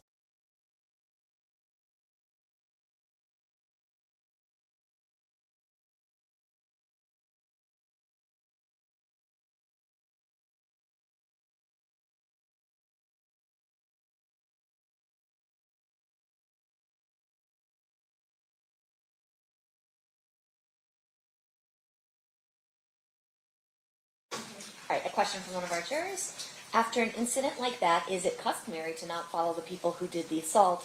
Is it common for everyone to stay with who you thought was the victim? My position at that time, yes, it would be to stay with the victim because we had already radioed 2 other officers that were on scene. Okay. And as well as the MGM security had radioed to their officers up front. So it would have been my responsibility to stay with the victim to make sure that he wasn't in dire need of medical assistance or still wanted to file a report. Okay. Any follow-up based on that, Mr. DiGiacomo? No. Mr. Sanft? No, Your Honor. Okay, perfect. With that, you are free to go, Mr. Rios. Thank you. All right. State who's your next witness? William Hedemeyer? William Hedemeyer. William.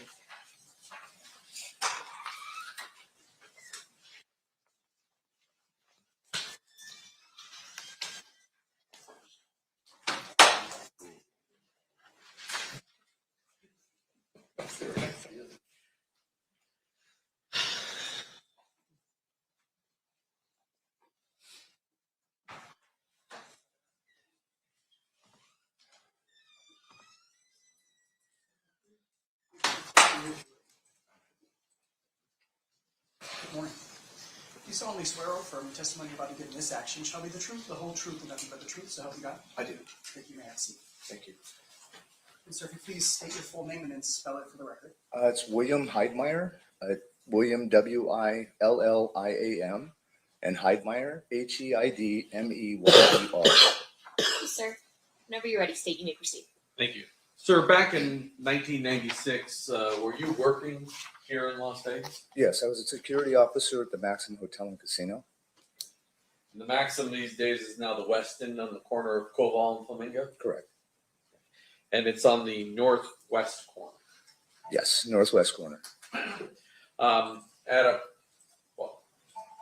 sometime prior to 11:17 p.m., were you engaged in an investigation with some Metro officers? Yes, I had 2 Metro officers with me, and we were looking for stolen vehicles. There were 5 or 6 Dodge Caravans that were stolen out of our parking garage that night. And where were you located when something unusual did happen? Well, I was on the ramp of the 3rd floor of the parking garage on the southeast side of the property. And while you were there, describe what you hear. Well, the 2 officers, another security officer and I were standing around one Dodge Caravan, and we just suddenly heard a lot of gunfire. And we ran to the barrier wall that was overlooking Koval Boulevard, not Koval, Flamingo Boulevard. And that's when I witnessed what I saw. So you hear a bunch of shots. Do you have any idea how many you heard? It sounded like a lot. 1 volley, 2 volleys? 3 volleys. 3 volleys. Yes. Heard. And when you say a lot, I mean, to some people, can you put any sort of number on it? I had 3 to 4, maybe even 5 each volley. It was a series of pops. Somewhere between 9 and 15 shots in a series. Something like that.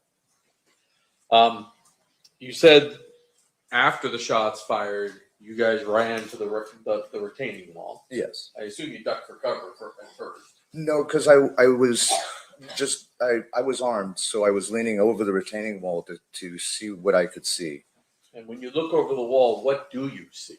I see a line of vehicles in the left straight lane on Flamingo heading east. And there's several vehicles. There was a white Dodge Stratus at the front, a black BMW behind it, another dark car, and I believe another car, and then there was a white Chevy Suburban behind that, and several more cars. Do you see anybody outside of those vehicles? Yeah, there were a number of people standing outside of the vehicles in the traffic lanes. And do you see any of them armed? One gentleman was armed, one black male adult, very young, well-dressed. He was wearing a very bright white 3/4 sleeve shirt, black pants, and a black dress vest. And at the time that you see him, is he firing his weapon? No, he's not. But he does have the weapon in his hand. It was an automatic weapon, automatic pistol. Semi-automatic pistol? Yes. And is he holding it down? Is he pointing it in a direction? He wasn't pointing it in any direction. It was kind of just off to his side. What do you see this caravan of cars do? Well, I looked back because the Metro officers jumped in their cars to pursue. And then when I turned around, everyone was back in their cars again. And they made a U-turn heading west on Flamingo towards Las Vegas Boulevard. All of the cars in the caravan? Yes. And so you see them make a U-turn at Koval and head back towards Las Vegas Boulevard. Correct. And those vehicles, you saw the 2 Metro officers you were with jump in their vehicle to give chase to that caravan. Correct. At the time that you're out there, you see somebody with a gun, you've just heard shots fired. Is it the conclusion you originally drew that person was your suspect? Yes. Yeah, that's what I deduced at the time. And based upon the officers following that caravan, that's a reasonable assumption that they deduced that as well. Right.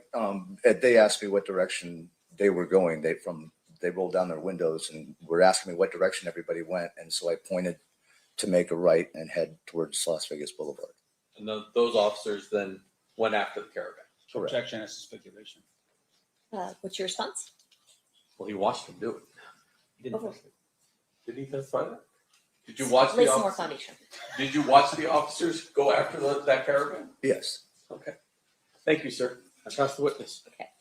Any questions, Mr. Stamp? Yes, Your Honor. Mr. Heidmeyer, I'm going to show you it's been marked and admitted as State Exhibit number 1, 1. No. Yes. 1, 1, 2. Let me both. Thank you. Closer, more modern. You're right. All right. I'll show you State's Exhibit number 1 here. You recognize this photograph? Yes. Okay. Just to get to the point, this is Las Vegas. Yes. All right. And I'm just more concerned right now about the actual streets themselves. Can you just show us, actually, you know what, if you could step down out of the witness chair and just go to that screen, I'm going to have you point out for the jury where everything's at, okay? Okay. All right. Can you point and show us where the Maxim Hotel is? The Maxim Hotel, this is Cobalt and that's Flamingo, would be right about here. Let me help you out. Yeah, right about here. Okay. And just for the record, it looks like you're pointing in this area right here. Well, this would be the hotel and this would be where the parking garage was. And there was parking in front of the parking garage as well. All right. And just for the record, I'm pointing to the north part of, this would be Flamingo that I'm pointing at. Is that correct? Correct. And that's on the north side of Flamingo, in between, what's the main streets that are in between where the property sits? It sits on Cobalt and Flamingo. The entrance to the parking garage was over here. All right. And so that area is where the Maxim Hotel was located. Right, but adjacent to the parking garage. Right. And the parking garage, once again, for my edification, is where exactly, if you could just point that out for us. Right here. All right. So that would be on the north side of the property? Yes. So would that be behind where the hotel is? No, it's beside the hotel. Beside the hotel. Okay. And that's where you were located with the 2 police officers. Correct. Now, you were investigating at that particular time stolen vehicles out of that garage. Did you write a report on your own with regards to what you were doing that night with the stolen vehicles? And Actually, no, I turned that report over to my other co-officers of security because I was tied up with this incident. Okay. I'm going to zoom in a little bit better for you here, sir, if I could. Going back again. That's hopefully more helpful.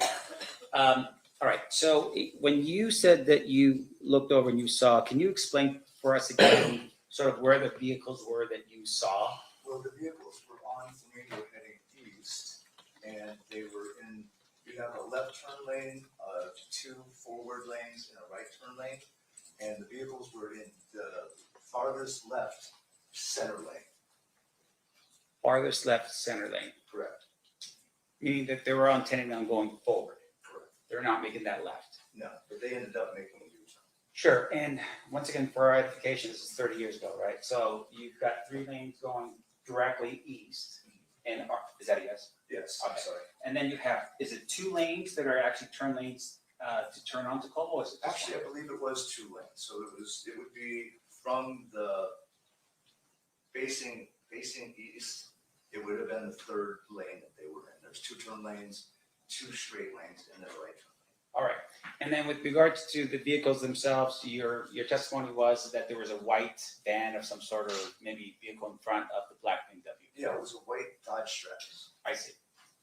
Is that a van? No, that's a No, car. it's a 2-door sedan. Okay. And then behind it is the BMW, Yes. and then behind it are multiple cars leading back. Yes. And your testimony was that you had identified a Lex. Is it a Lexus behind it? I think it was a Lexus, I believe so. And then another vehicle, and then a white Chevy, and then it just kept going all the way down. Correct. So even though we're identifying these vehicles, you don't know how many vehicles were in the procession or the. It was several. I didn't count them at the time, but it was a good 10 vehicles. Okay. And all those vehicles are now making a U-turn and heading back towards Las Vegas Boulevard. Correct.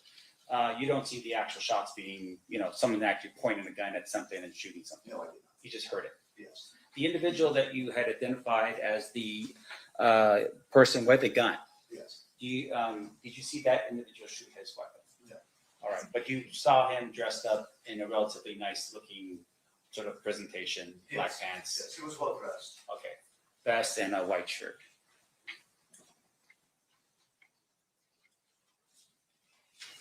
Okay, I have no further questions. Thank you so much, sir. I appreciate it. Yeah, you can back up there. Yeah. Sit down. Yeah, sorry. Thank you. Thank you.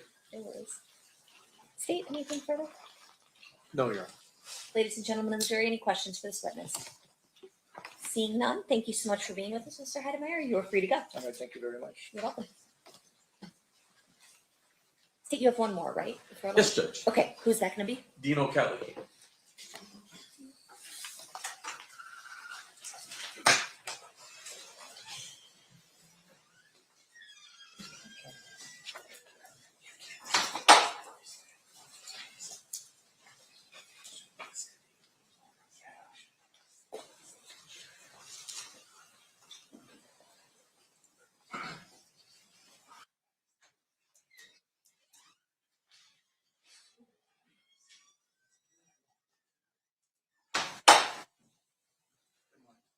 You solemnly swear or affirm the testimony about to give in this action shall be the truth, the whole truth, and nothing but the truth, so help you God?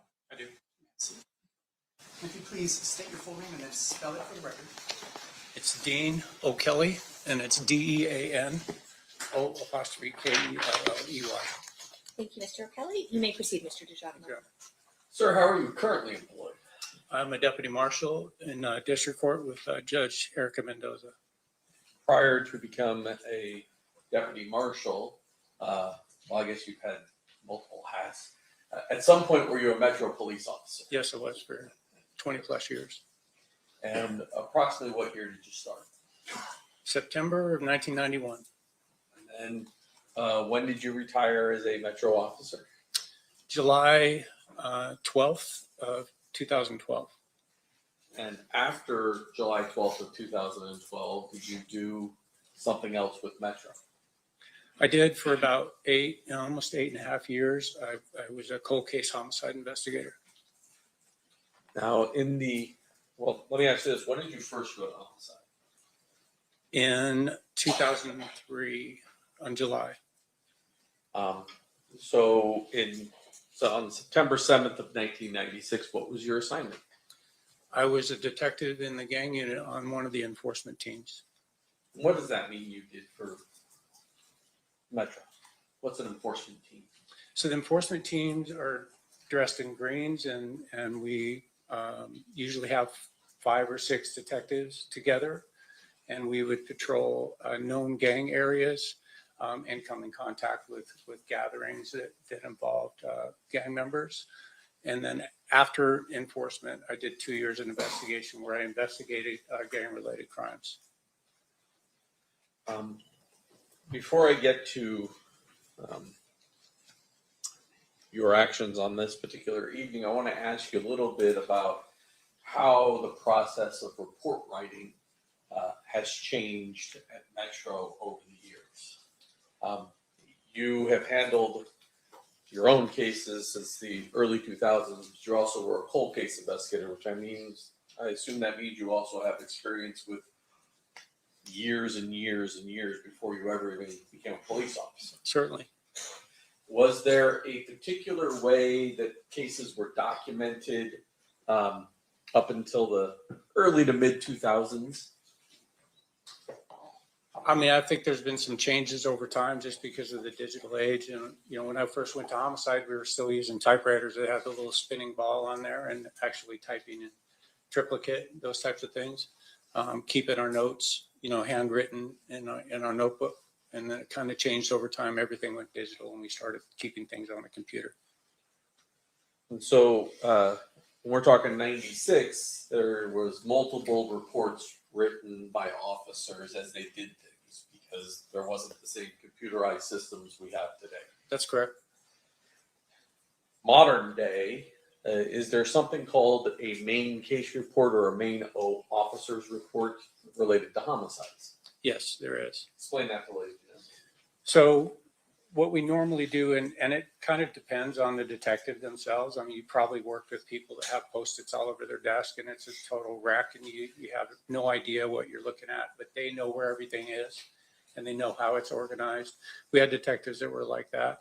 Me personally, I would keep everything on what's called a case management form. So from the very beginning, from the very start of when we got a call and we're keeping notes in a notebook, all that information go into a case management form. So I wouldn't be initially concerned with an officer's report getting started at any point, because I was using that management form each and every time we did something investigatively. If we took a phone call from, a witness, then I would document that on that form.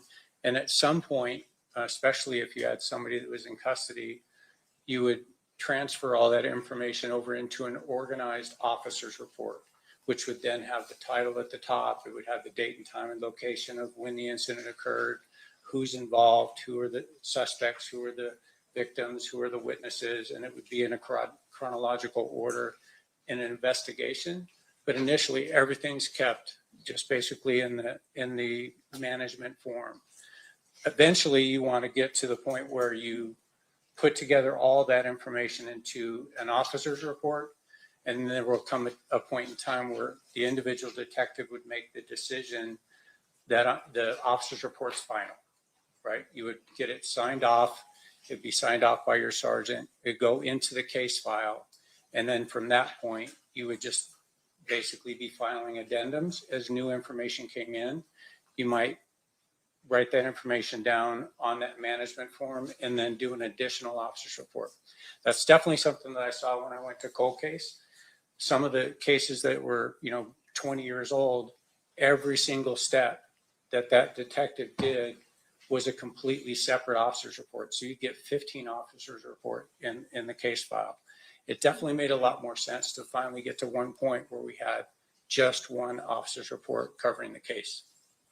And in your experience, is it unusual for an officer's report to be the very last thing that's generated by the detective assigned to a particular case? No, that's not unusual at all. I want to direct your attention back to September of 1997, and I'm going to put up really two aerials for you first of all, but I'm going to start with State's Exhibit number 1. Can we go back to me?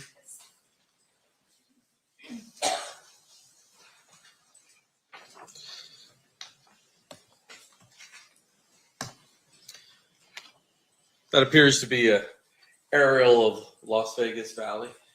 Yes. Okay. And it's clearly more modern than 1996 because you can see T-Mobile over here and some other things. Is that correct? Quite a bit different today. Yes, that's true.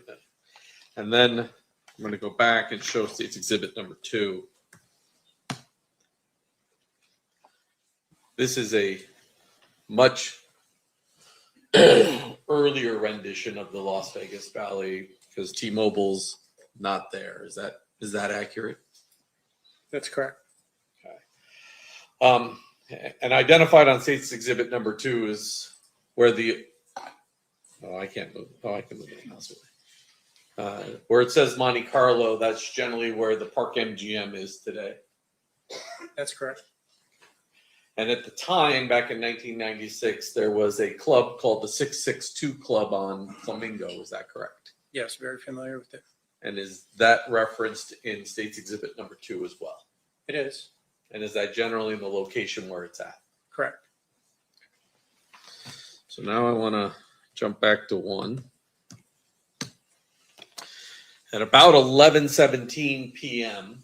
On September 7th of 1996, where were you? We were conducting enforcement activity kind of northeast of the location of Koval and Flamingo. And did something catch your attention? Yes. As we were out with a couple of 2-3 gang members, we heard over the radio an officer rather excited, certainly under a stressful situation, reporting shots being fired and requesting a code red on the radio. We weren't very far away, so we cut the guys loose that we were with, got in our vehicles, and with lights and siren, we went over to respond to that area of the Maxim Hotel. When an officer calls out code red, what does that mean? What is he trying to do? The code red is so that no other radio traffic is coming across except for what those officers are going through. So it's trying to keep the radio traffic to a minimum So we didn't even announce that we were en route. That's not important for dispatch or really anybody else to know that we were on our way, because we're waiting for updates from that officer or from the officers involved. So we stay off the radio. It's a sacred thing. You don't break the code red unless you really have to get on the radio. And where do you respond to? We responded to the intersection of Koval and Flamingo right there at the Maxim Hotel. Now it's called the Westin. But we went into the parking lot on the south side of the Maxim, and where we saw a patrol unit. At some point, do you walk out onto Flamingo? Well, let me ask you this. When you first arrive, is there traffic still driving eastbound on Flamingo? Yes, I mean, nothing's changed so far as traffic at that point, because whatever had happened was several minutes before that. So now people are still just driving by. We got to the parking lot. My Sergeant Cindy West, had inquired as to where the shots had come from, and we were able to look out into the street there on Flamingo, just west of Koval, and I saw in the headlights just little glints of light and recognized that. I spent plenty of time on a firing range, and I know what brass looks like on the ground. So we were able to determine where several cartridge cases were located in the street west of Koval on Flamingo. I'm going to approach and show you State's Proposed Exhibit 34 to 41. As you look through those, I'm going to grab something from the clerk.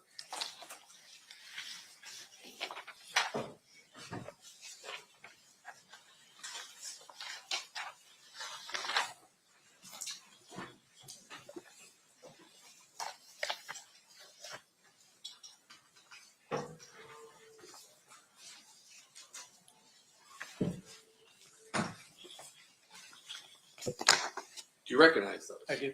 And how do you recognize those? When we spotted the cartridge cases in the street, at the time, my enforcement vehicle was in a Chevy van, and we had a whole bunch of cones. So as we located the cartridge cases there on the roadway, we took a bunch of cones out of my vehicle and actually placed them, in the photographs you'll see it a little bit different, but we placed the cones on top of or over the cartridge cases. So the cones protected where they were located, because you could even see that there was at least, I know one for sure, maybe more, that had already been run over by traffic. So it was a little bit mangled. So we protected the crime scene. And we also popped a couple of flares on the north side of the number 3 travel lane where the cartridge cases are located.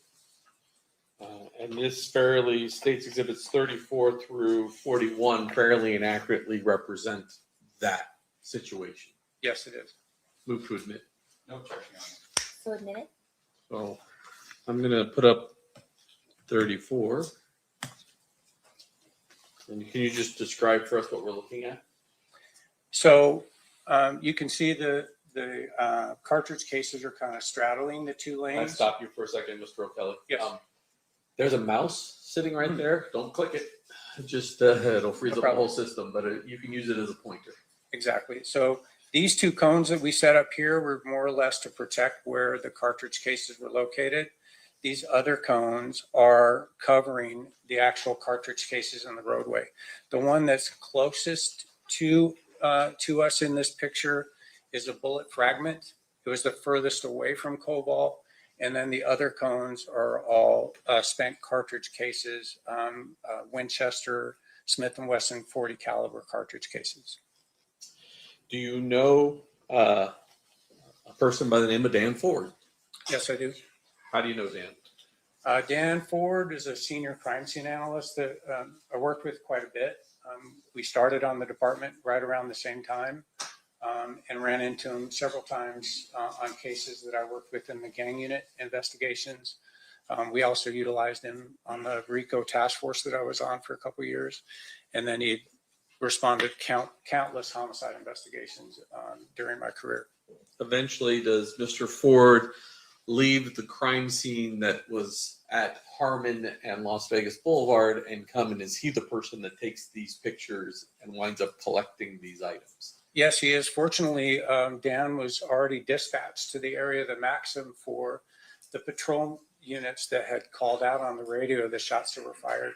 They were taking a report for damaged vehicles that were there, and Dan had already been dispatched to that. So he wasn't far away when the shots rang out, and he was requested to come to that scene. Sitting there in front of you is state's proposed exhibit 129. Looking at the state's proposed exhibit number 129, do you recognize what that item is? Yes, I do. I've seen and reviewed the handwritten evidence inventory that was authored by Dan Ford. I can see that that's his handwriting. It's also his initials and P number that are on the package for the Winchester cartridge cases. And then there's a red seal on the back of here. That would have been placed on by Mr. Ford, correct?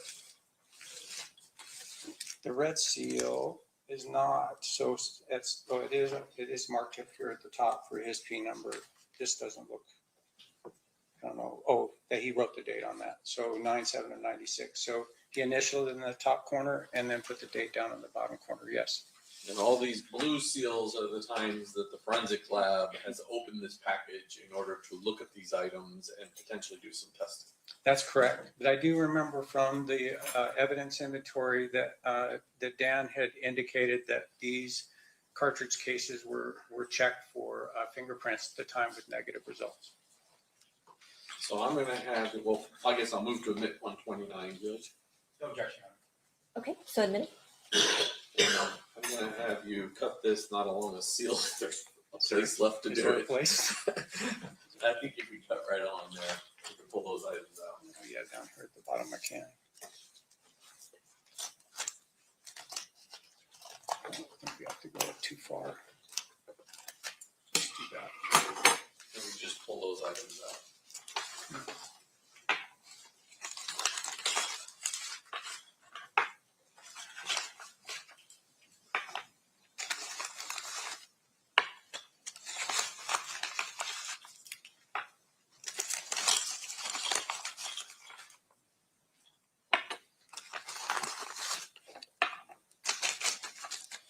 And these, well, they will eventually be marked 129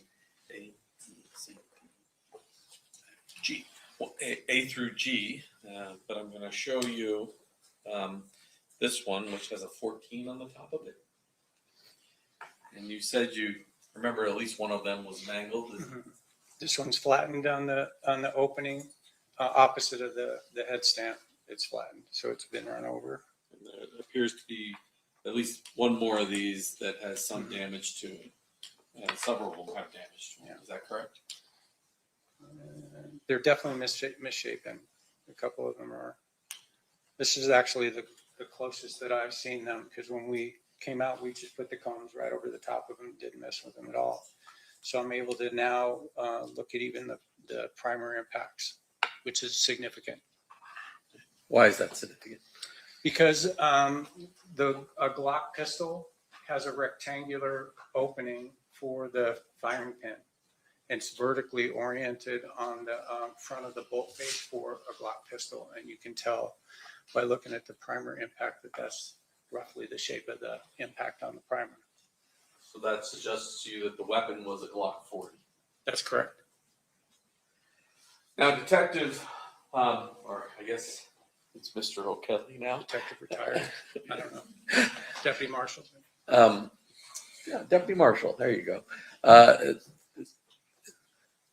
While you're at the scene, are you getting updates on the radio as to potential suspect vehicles that you should be looking for?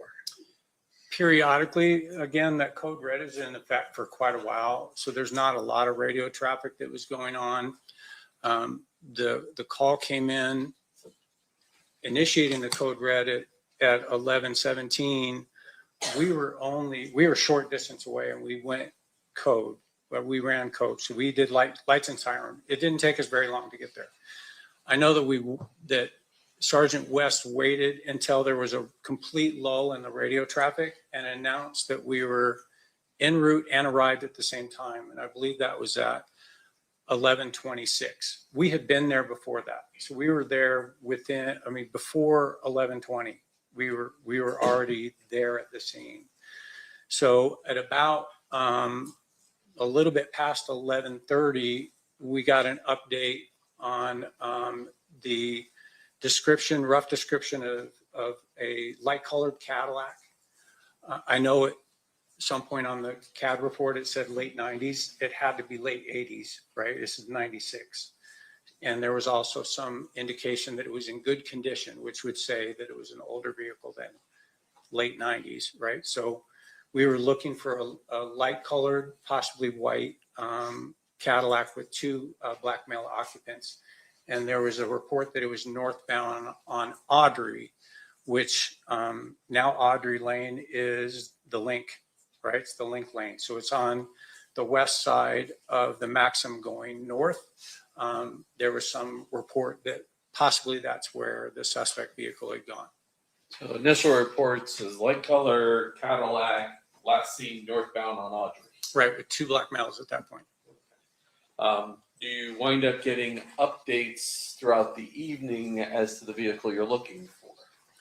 We did. I'd say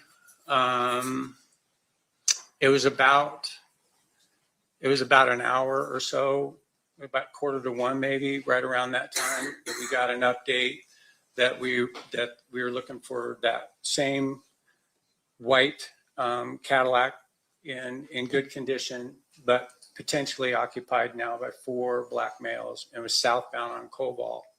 That later made a little bit more sense to us, especially that we were out on the eastbound lanes of Koval, right just short of the intersection, and that the Cadillac had to have been to the south of the BMW, and it made more sense that they would have made a right turn. So that definitely clicked when we were told they were southbound on Koval. Does there come a point in time when you do what's known as an ATL or attempt to locate that particular vehicle? Yes. Thankfully, because Dan Ford was not too far away, we were able to get relieved from our protection of the crime scene where the cartridge cases were located. And I think we cleared exactly an hour after the initial code red was called.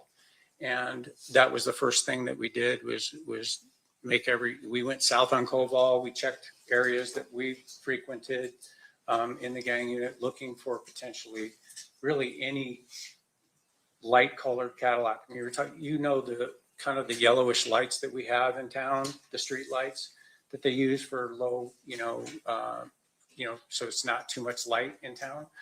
Those can kind of throw you off on color. So we were looking for any light colored Cadillac. We'll put back up State's Exhibit 1. During all this time period that you and your partner ATL for this white Cadillac, did you ever drive into the parking lot of the carriage house?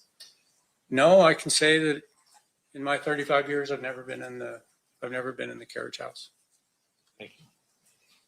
I pass the witness. Okay, cross-examination, Mr. Singh. Sorry, sir, what's your last name again? O'Kelly, O''K-E-L-L-E-Y. Mr. Kelly, thank you for being here today. Your testimony, obviously, I would imagine before you were here, you probably reviewed your reports, whatever it is you wrote during that time period. I didn't write any. Certainly, even after I went to homicide, I wasn't involved in the investigation for this case.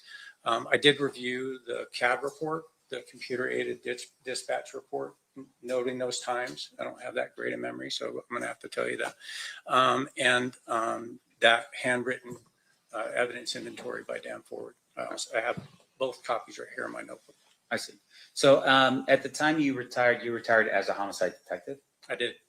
And then at that point, you came back to work as in the cold case unit as an investigator. I did, yes. All right. Now, a couple things. First of all, when you retired as a detective with homicide, were there any outstanding reports that you had not drafted when you left? I can tell you that and people love me, so they got a limousine and we had a big party. So as there was a limousine out in front of headquarters at 400 Martin Luther King, I was typing the last officer's report that I needed to personally finish. I was leaving a partner behind whose name is also Dean. So he was able to, tie up any of the cases that we had at that point. But I would say there were, but the ones that I knew I needed to get done before I left, I got done. And the reason why you prioritize those ones is because I would imagine they're still open investigations and you're handing it off to the next person to continue with your work. That's correct. It makes it easier for them if it's tied up as best we can. Right. Did you take any of those cases with you when you went over to the cold case unit? When I came back to cold case, that was the original reason that I even agreed to do cold case homicide investigation was because of unsolved cases that I personally had investigated, one in particular. So as soon as I came back to cold case homicide, the very first thing I did was go and pull Jamie Sheldon's case and bring it over to my desk. That's the first case that went there. And was able to work, I was honored to be able to work on cases like that and others that I had been a part of when I was a detective, yes. So in terms of, just explain to the jury what a cold case is. Can you explain that? Certainly. So a cold case is officially cold when the detectives who are originally signed to it are no longer there, whether they transferred out or they retired. If there isn't an original detective assigned to the case, it's considered cold, right? No one's assigned to it. Those cases can be handed off to other detectives that are still in the unit. I remember, when Marty Wildman left the department, he came over to me personally and said, hey, I'm handing Teresa Insana to you.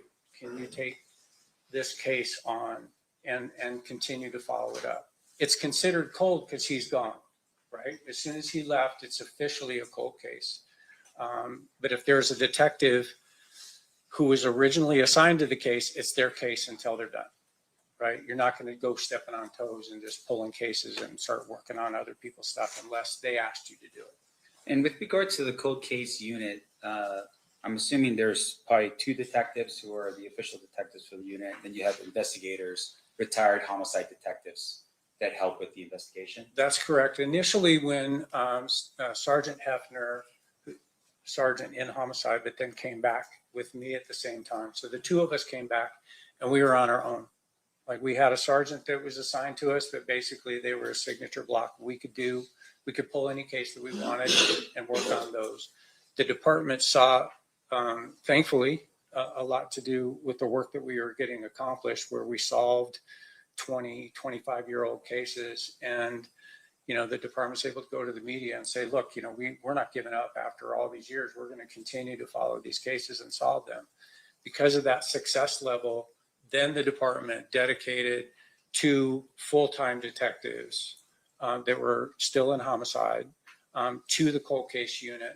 And then we had, I want to say 3, 4 more cold case investigators that were assigned to us. I think we had a total of 5 or 6 at one point, plus the 2 detectives and a dedicated sergeant to the cold case unit.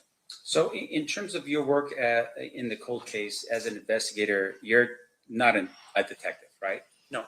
So there is a difference in terms of your responsibilities versus the responsibilities of a detective.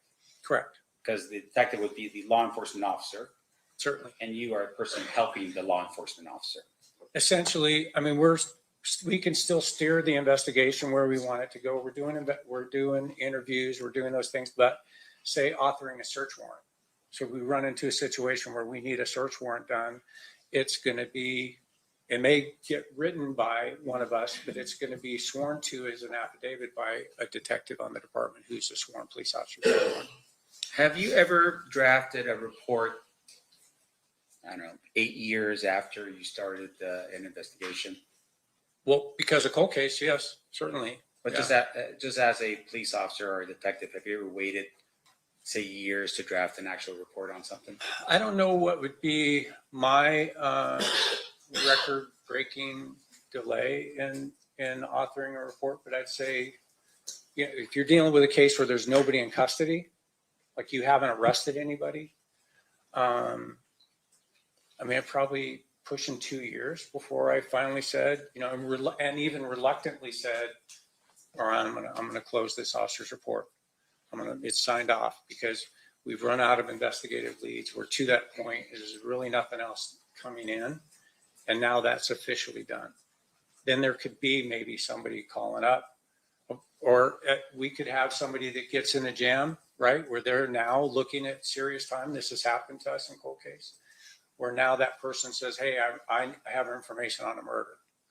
So now it's completely open. Now the case is back up and running, and there would be a new officer's report started at that point in time to complete that investigation. I know where the gun is. I know who did the shooting, and now we've got a solved case after 15, 20 years. Now, have you ever delayed writing an officer's report after going to the grand jury and presenting evidence on that same case?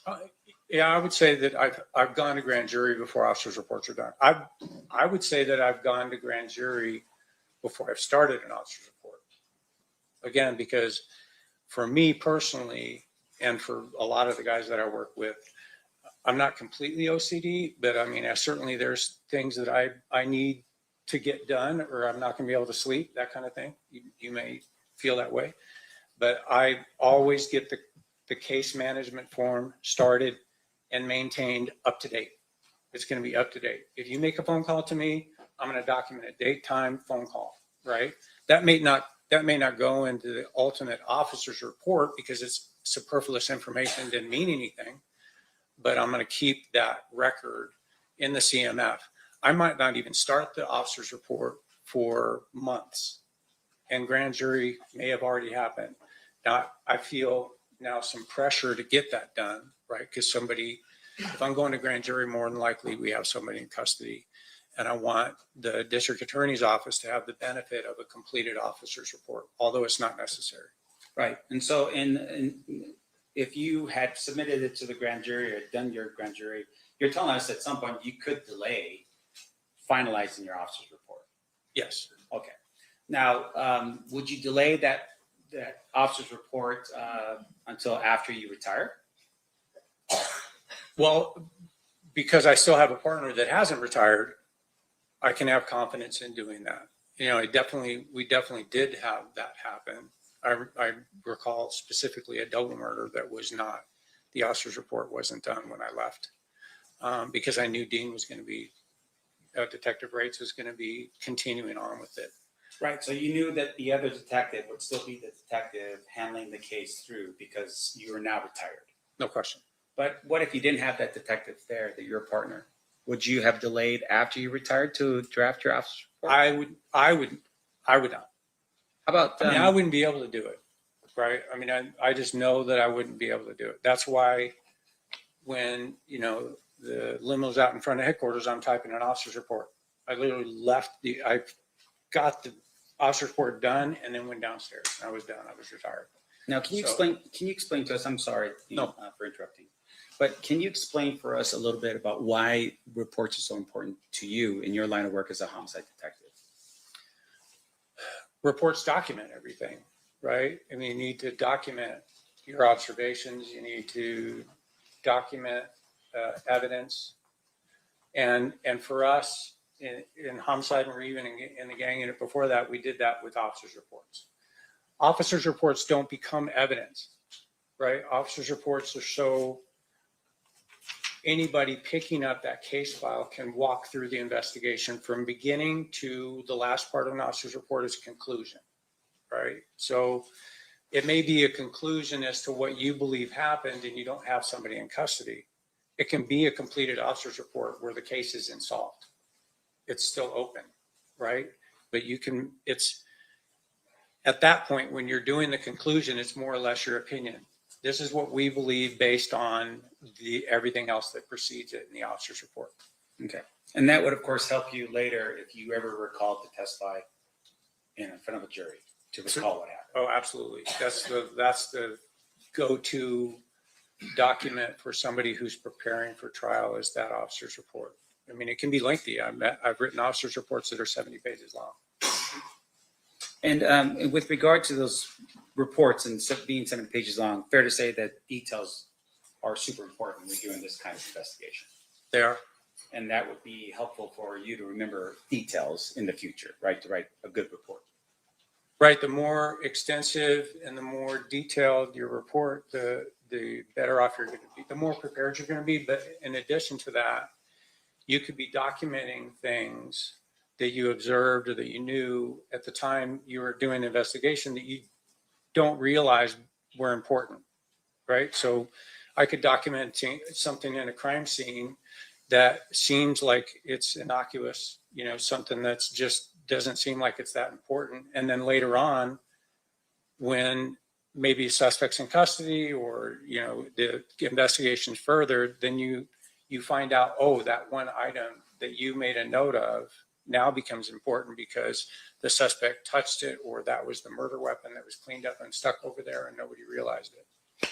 Now, let's shift gears a little bit here. So you're no longer a detective. You're now working with a cold case. Have you taken on any cold cases that weren't yours to begin with? Certainly. And what is typically the standard operating procedure when you are starting your investigation as a cold case investigator? So you're pulling the case file, right? And it can be extensive depending on the murder, depending on the case that you're looking at, can be rather extensive. Some of the cases that we were pulling had pouches in them with VHS tapes, right? There were separate boxes that had VHS tapes in them. We probably may even know what a VHS tape. So, and we had cassette tapes, right? Actual physical cassette tapes. So we had to maintain a VHS player in homicide to be able to review those things. So we had some of the archaic methods to review evidence. We would go through the entire case file, and that would give us a starting point. As you might imagine, what we're looking for in cold case, because of the advances in technology, is do we have any trace evidence that wasn't analyzed? Do we have any fingerprints that weren't analyzed? Do we have any DNA that maybe, you know, this precedes DNA? We looked at some cases that were before I was born. Okay, it's my 65th lap around the sun. We were looking at cases before I was even on this planet. So you go through the entire thing and you try and make his heads or tails of where the detective took that investigation to that point.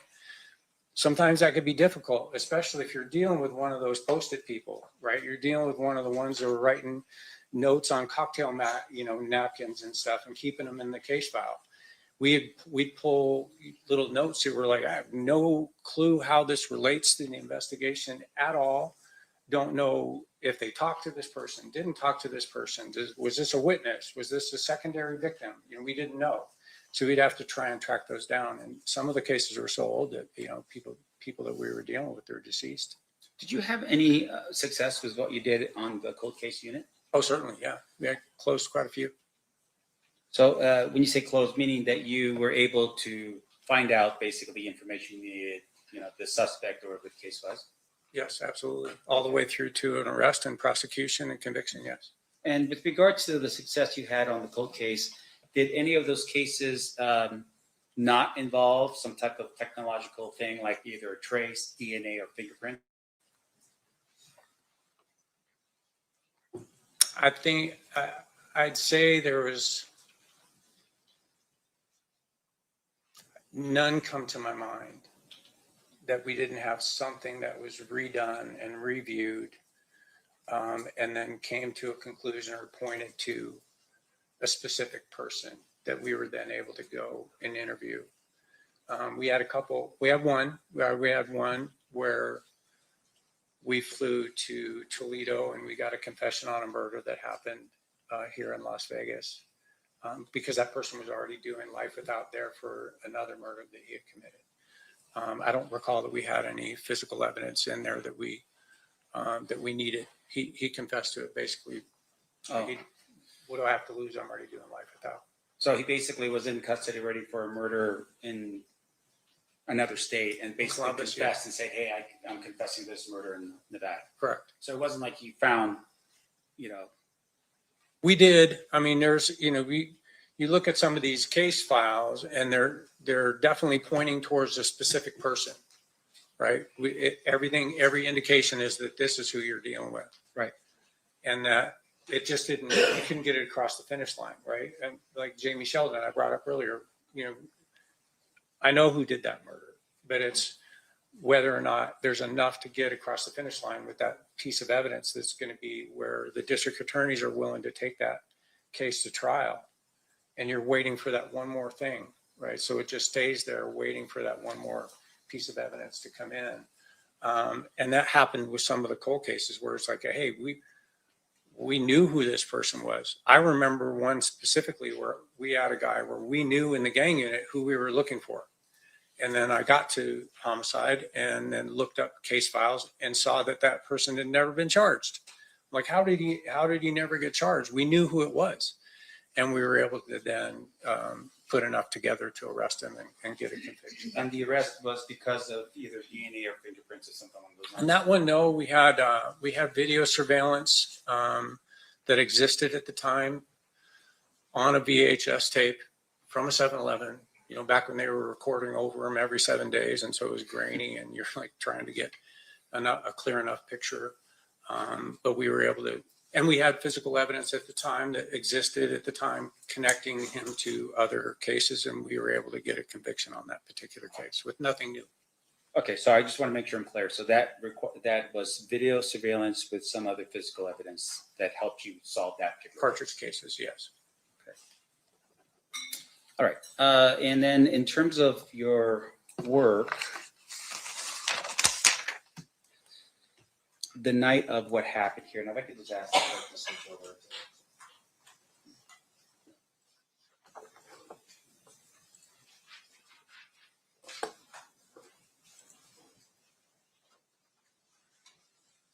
Are you, does this help a little bit here about just zoning into what's, zooming into where this thing happened? Right, that the red triangle or the red rectangle there is where the cartridge cases are located. Near the intersection, I think the closest piece of evidence was 60 feet away from Koval, and they were out in the travel lane, probably 14, 15 feet away from the south curb. Okay, so my question is to you very specific. You mentioned a little bit ago about what potentially would be a white Cadillac traveling north on Audrey or Aubrey. Can you just, you could step out, Dean, if you want, and just actually point with you can just point at the screen from over there so Jerry can see. So this is Koval. This is now the western, right? It used to be an axle. And this is the Audrey lane. Down in here is Audrey Street that cuts over, it actually cuts south and it goes all the way over to the boulevard. But the initial report was that we had this light colored Cadillac occupied by two BMAs that went north on Audrey.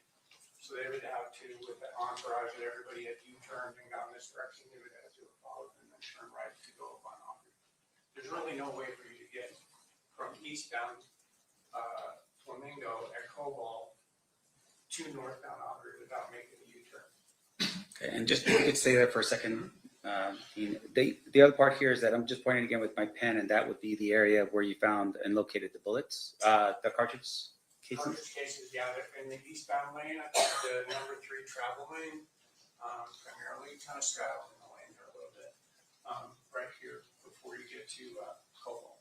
Now, if you can describe for us the street. So on that street right there, and I'm just pointing to the part of Flamingo that's, I guess, west of Koval, and then before or between Aubrey and Koval, this area here. Mm-hmm. Is there a concrete divider that's in that area? There was not a concrete divider, no. And I think now it's like those yellow plastic cones that are every few feet.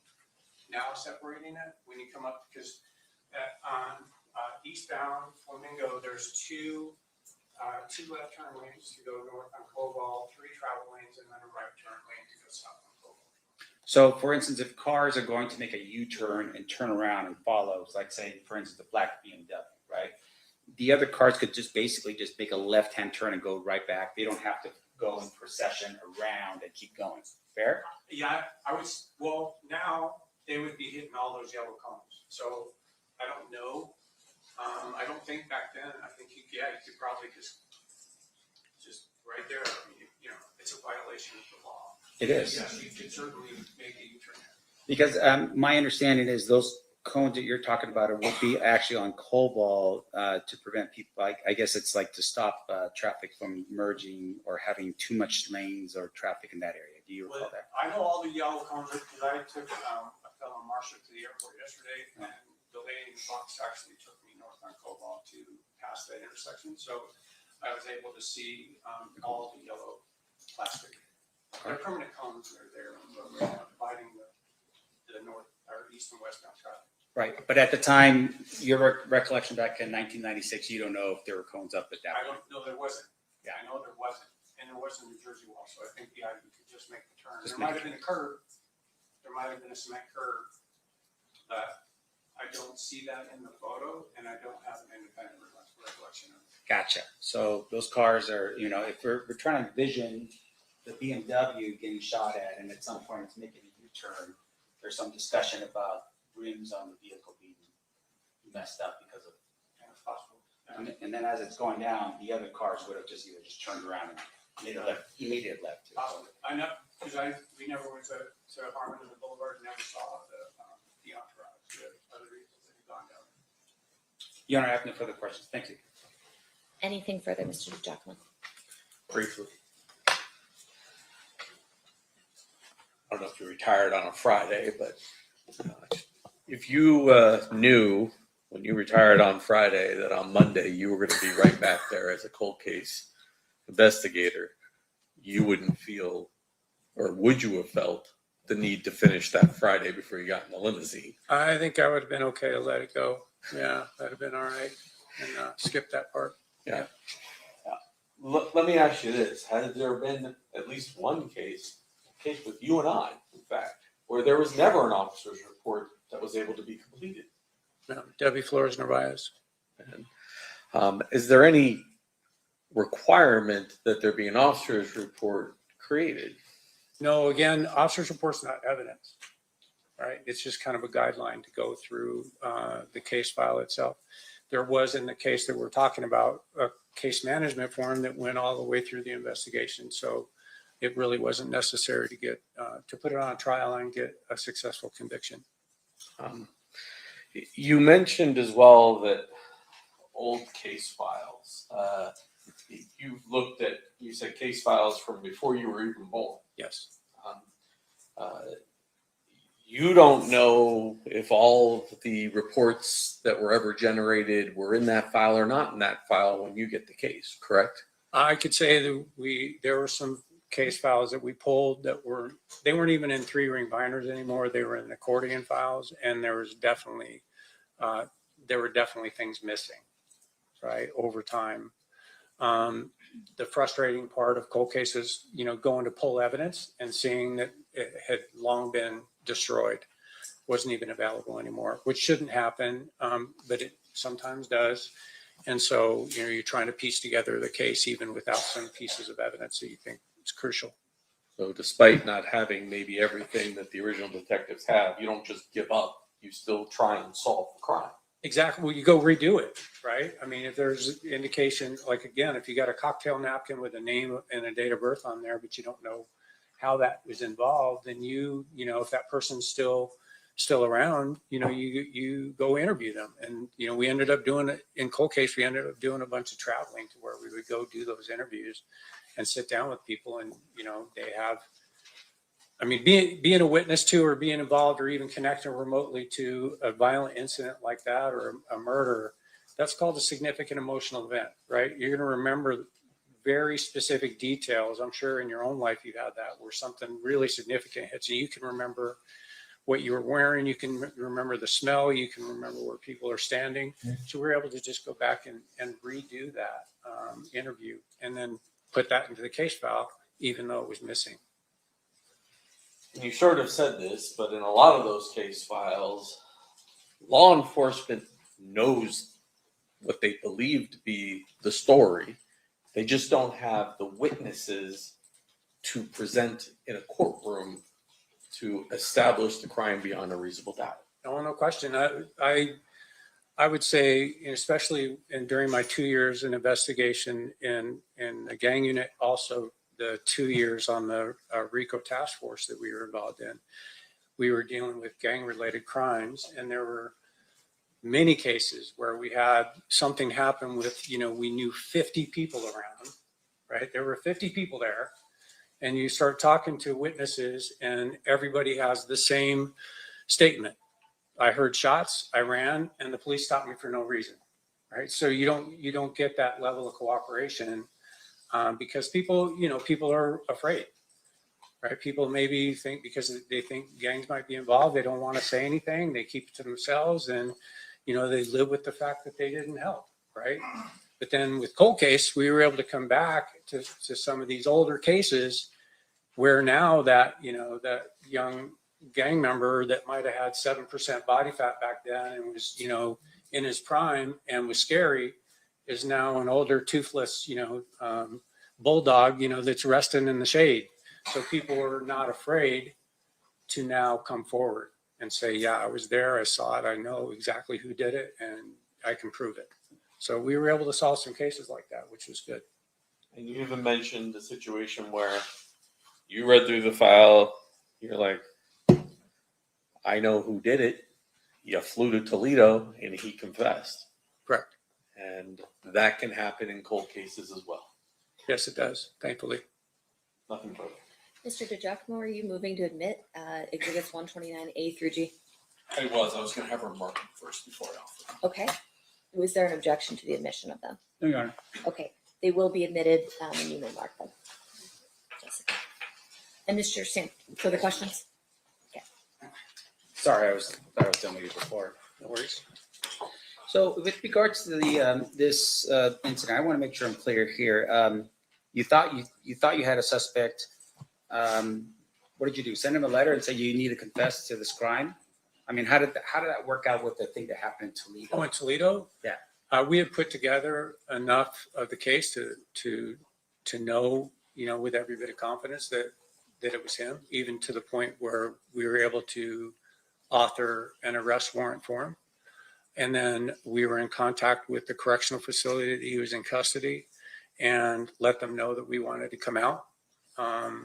They actually approached him to let him know that detectives from Las Vegas want to come out and speak with you. And he agreed, right? I mean, he's sitting in custody for, serving life without for actually killing two people, a child and the child's father. And so, I think probably just for entertainment value alone, he agreed to talk to us, and we were able to come out there, sit down with him. They pulled him out of his cell, obviously, and away from the rest of the inmates. And we talked to him for a couple hours before lunch, and then we broke for lunch, and then after lunch, he told us he did it. So you put together information here in Las Vegas that was all corroborated, right? I mean, you had information, you had evidence that you're putting together, right? Correct. And all that evidence pointed towards this particular person. It did. And then at some point you said, we just don't have enough. We would want to hear from this guy himself. And that's when you went out to Toledo to confront him on it? I think that we would have been able to get a conviction without him telling us that he did it, but why not? I mean, if we went there and he said, pound sand, I'm not going to tell you. Like, you flew all the way out here and now I'm not going to tell you that I did it. I mean, we still would have gone forward, but it certainly, bolsters the case to have him say, yes, I did it. And this is what I did before and after, which is what he was able to do. Right. So in the case you were developing, you had corroborating evidence here in Las Vegas. Yes. And this was just the final, cherry on top to actually hear him say the words that, yeah, I did it. Agreed. Now, the corroborating evidence you had here, though, was your investigation. I would assume they had some physical evidence, witnesses, that kind of thing to it. Okay. And your testimony here right now is literally, you don't necessarily even need his confession. You could have just done it without. Yes. Now, in addition to that, obviously, if you didn't have those things, you suspected somebody, but you don't have DNA, you don't have fingerprints, you don't have an eyewitness, you don't have surveillance video, you don't have anything at all that would tie that person to whatever the crime you believe has occurred. That would mean at that particular point you don't have it, right? I would agree with that. Now, in addition to that, your testimony here is, and I want to make sure I'm clear, you were a gang person before, and those field interview cards would be helpful if you were looking into a potential crime where someone is accused of the crime. Like, look at those field interview cards, right? Field interview cards are very valuable. I worked bike patrol for the gang unit, and we filled out probably more FI cards, field interview cards, than a lot of the gang detectives did. That got me voluntold to test for gangs. And so, yeah, field interview cards are very, very valuable piece of information because you're contacting somebody in a non-threatening, non-arrest, non-custodial environment, and they're telling you, they're giving you information that you're able to document. And if you can explain to the jury a little bit what a field interview card is. So that, like I was talking about that stop that we were on before the code red was called. So we were talking to some gang members that were gathered out in a neighborhood that we were familiar with gang members that we were familiar with. And so each time they're contacted, we would do a field interview card, little small, 3x5 card. This is a rights card, but just like this, it's white, and it has all of their pertinent information, name, date of birth, all, height, weight, eye color, all those things, where you're contacting them. And there's a narrative portion on the back. And, most of the gang members in that type of environment would say, yeah, hey, I'm 18th Street. I'm like, whatever, for life. I'm 18th Street for life. So you document that. That's 18th Street for life, because that's maintained in what you've heard, the gang file for a period of time until that person says, no, I'm not, I don't affiliate with them. I'm not doing that anymore. I'm away from it. And then if that stays consistent for a certain amount of time, then that person is no longer in the gang file.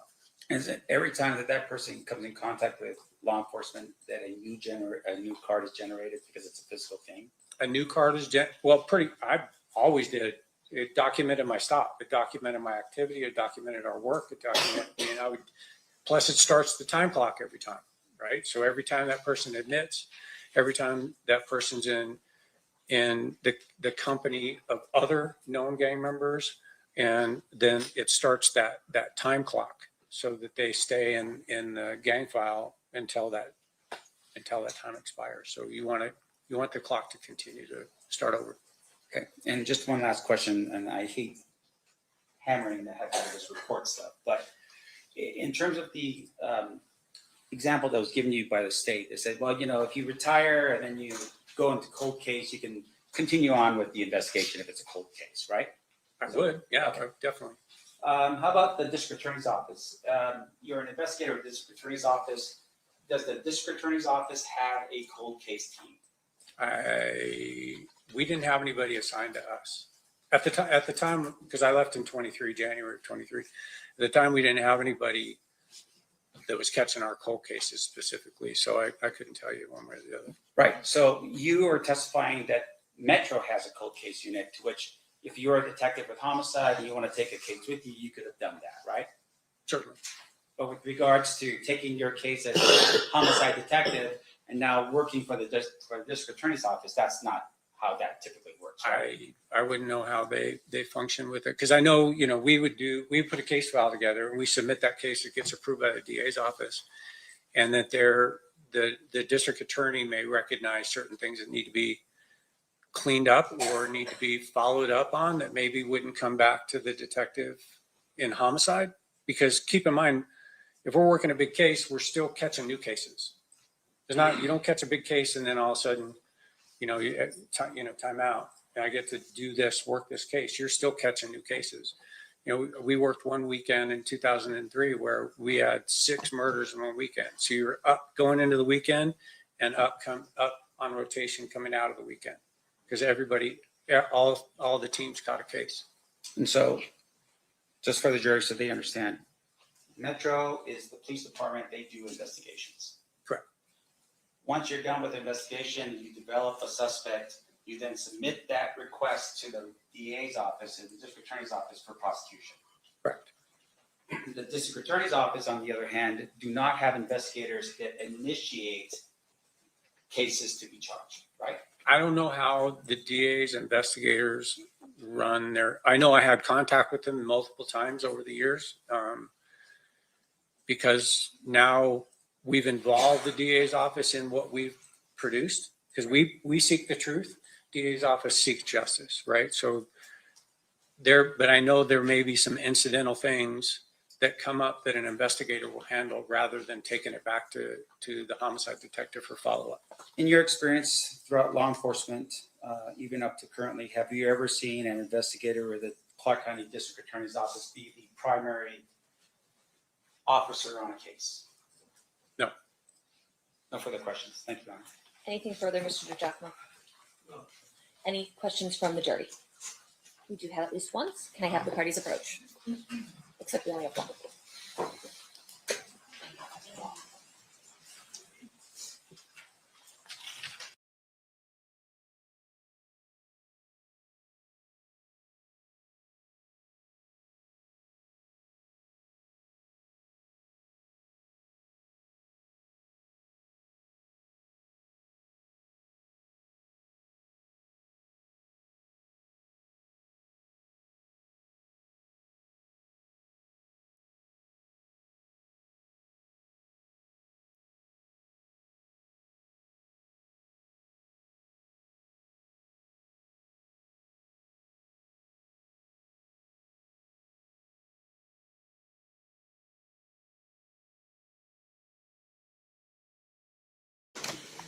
All right, question from our jurors. There are 8 cones, but only 7 glass bottles in evidence. Was there another bullet not accounted for in the envelopes, or are there only 7 cases located were there only 7 cases located on the scene? Good question. So the cone that was closest in the picture if you remember, I said that was a bullet fragment. So underneath that cone was just a piece of a bullet, mostly just the lead. And so the bullet fragment plus the 7 cases. Any follow-up questions based on that, Mr. DiGiacomo? Detective, you opened the 7 casings, correct? Yes. Showing you with the mark the state's proposed exhibit number 130. These appear to be all the bullets and fragments that were collected by Dan Ford. That's correct. They were also listed on the evidence inventory that I've seen a copy of. I recognize the handwriting and initial and P number for Dan Ford.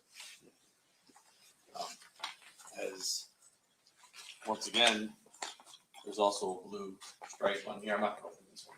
There's also a blue stripe on here indicating that they were forensically tested as well. Yes.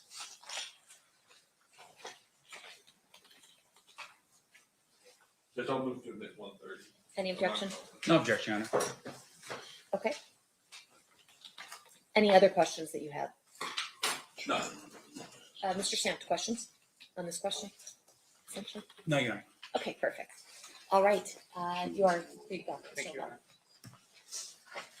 Ladies and gentlemen of the jury, at this time we are going to take our lunch break. During this recess, you are admonished not to talk or converse amongst yourselves or with anyone else on any subject connected to the trial, or read, watch, or listen to any report or commentary on the trial of any person connected to this case by any medium of information, including without limitation, newspaper, television, the internet, and radio, or form or express any opinion on any subject connected to the trial until the case is submitted to you.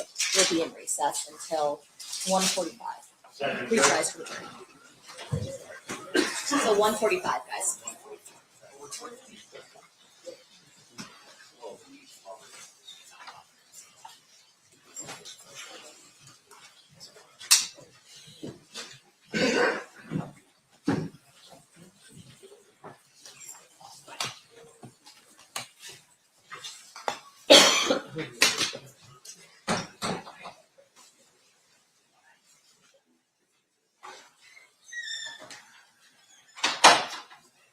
All right, jury seconded. Anything we need to address outside the presence?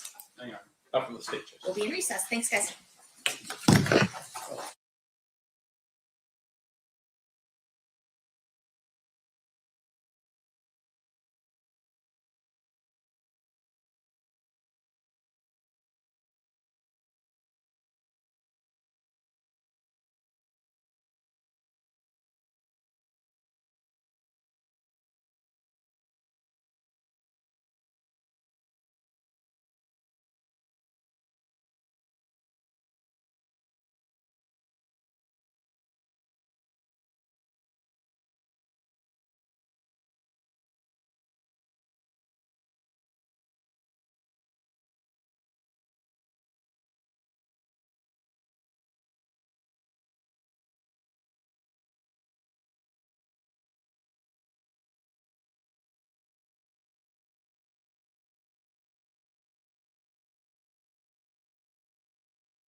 Let's go.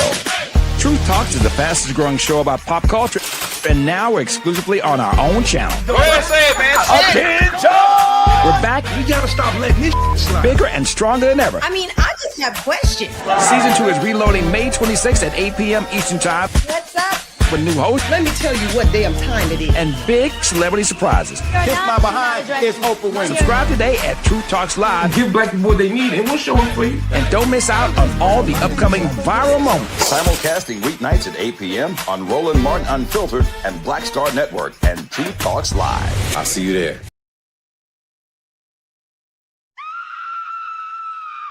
True crime just got darker. Catch the full episode on the link above. Subscribe to At Southern Sin today and hit the notification bell for more live original episodes Wednesdays at 8 p.m.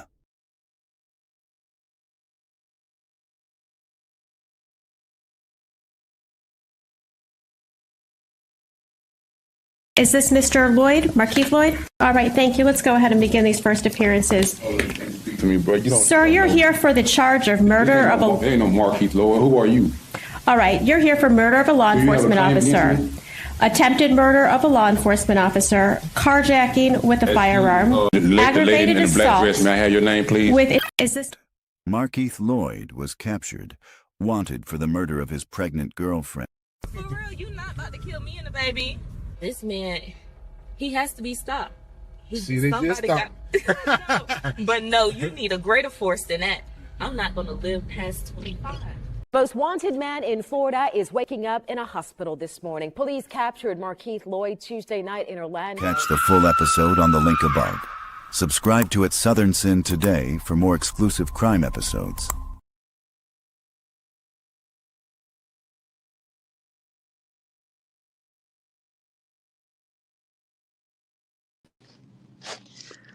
All right, everybody, we are watching the TUPAC murder trial with Keefe D.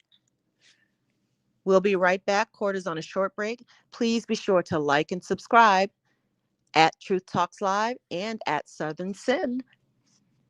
Also, hit us in the comments. Let us know in the chat. Rep your city. Where are you watching from? We're a global channel. We have people from all over the world. So rep your city in the chat with a hashtag. I'm in Las Vegas reporting live from the TUPAC trial. We will be continuing the broadcast in a few minutes as soon as court is back in session. Truth Talks is the fastest growing show about pop culture, and now we're exclusively on our own.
Wow. Thank you for the super chats coming in.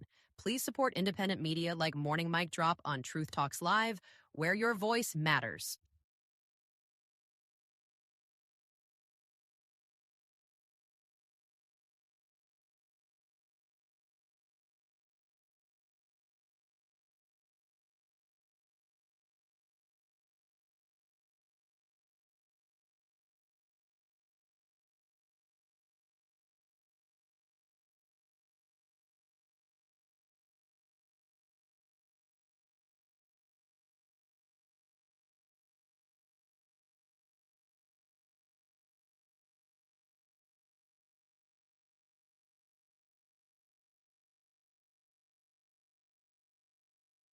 Become a channel member today to receive a gift from Morning Mic Drop on Truth Talks Live.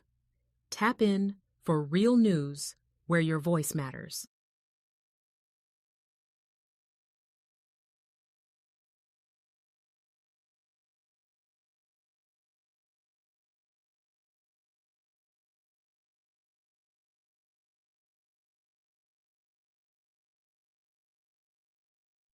You're watching at Southern Sin, your home for true crime. Court will begin shortly. Don't go anywhere.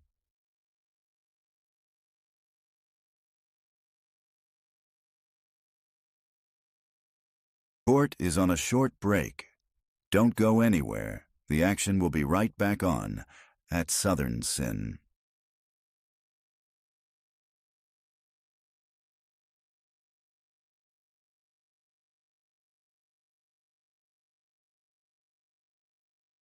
You're watching at Southern Sin, your new home for true crime. Smash that like button now.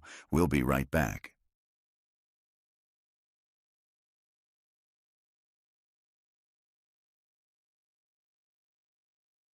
Welcome to all our new followers from our sister channel at Truth Talks Live.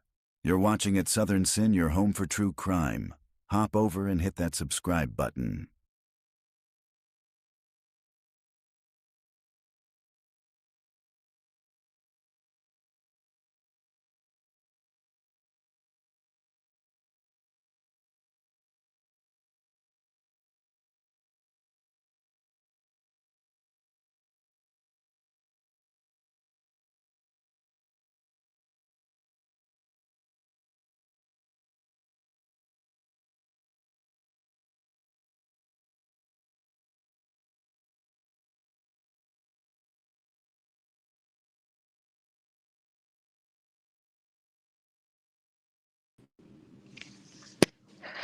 All right, truth tellers, let us know in the chat.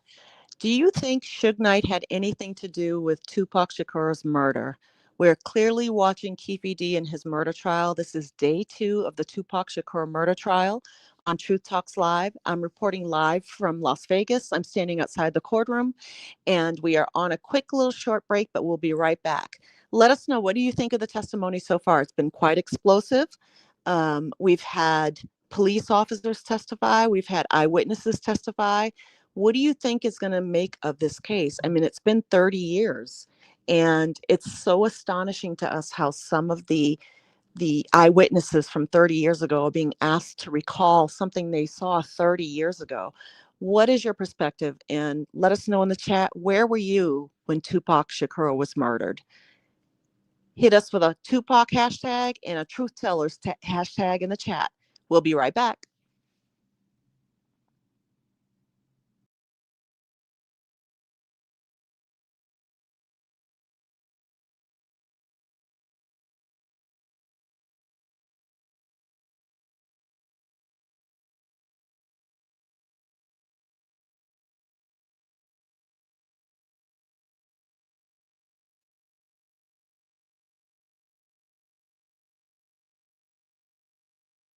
You're watching at Southern Sin, your home for true crime. Court will begin shortly. Don't go anywhere.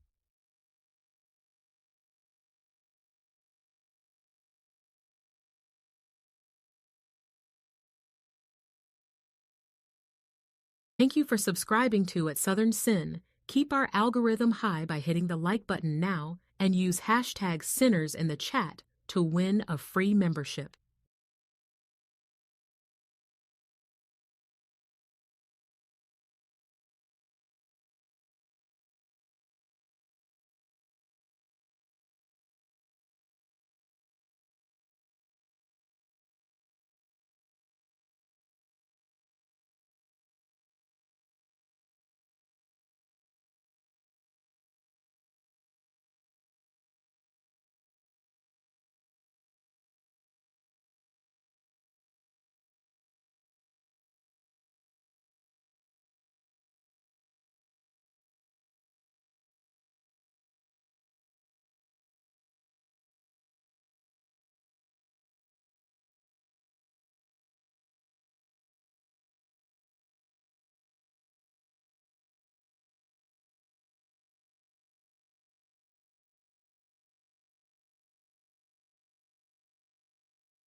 Hey everybody, Judge Lauren Lake here. Listen, I need you to head on over to YouTube weeknights at 8 p.m. Eastern Time. Why?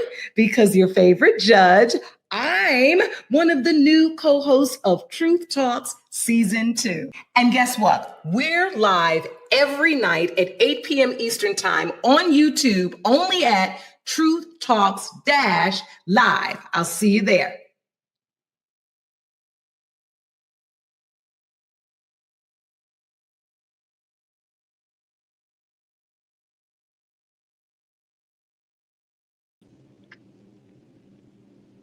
This is a Southern Sin breaking news special. Be sure to like and subscribe now. All right, truth tellers and our Southern sinners, you're watching Truth Talks Live. Today we are airing day 2 of the TUPAC SAKUR murder trial. Now, as you know, Keefe D is on trial. And for some of you, you probably don't know the reason that Keefe D is on trial is he did a live interview a couple of years ago on a podcast and incriminated himself. And that teed up the investigation to go further into investigating him. And ultimately charges were filed against Keefe D. But it's been 30 years since Tupac was murdered in Las Vegas. To refresh your memory, he was in a car leaving a boxing match. Suge Knight was driving the car. Next thing you know, bullets riddle through the car and basically assassinate Tupac. Suge Knight was driving the car, got grazed across the head with one bullet. And we've always questioned here at Truth Talks, how did Suge Knight evade more bullets? Tupac was loaded with bullets. Suge Knight, being the bigger body and the bigger target, only got one. We always thought that was very suspicious. Let us know in the chat how you feel about Suge Knight's involvement in the entire murder scenario. Let us know if you think Diddy had anything to do with it. Hashtag us with Truth Tellers and hashtag us with Tupac. Let us know in the chat where you're watching from, because I am reporting live from Las Vegas, right outside the courtroom. Court will be right back in session in a few minutes. We're on break for a quick lunch, and we're coming right back to all the action. So far, we've had eyewitness testimonies. We've had police officers testify. It's been explosive with everything that we've heard up to this point, and we're only in day 2. You are watching the Tupac Shakur murder trial, day 2. Truth Talks Live. Hit that like, smash that subscribe button. All right.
All right, Truth Tellers, we're back live. We're actually going to end this broadcast and we're going to encourage you to go over to Truth Talks Live on YouTube to catch the second half of the TUPAC Day 2 trial.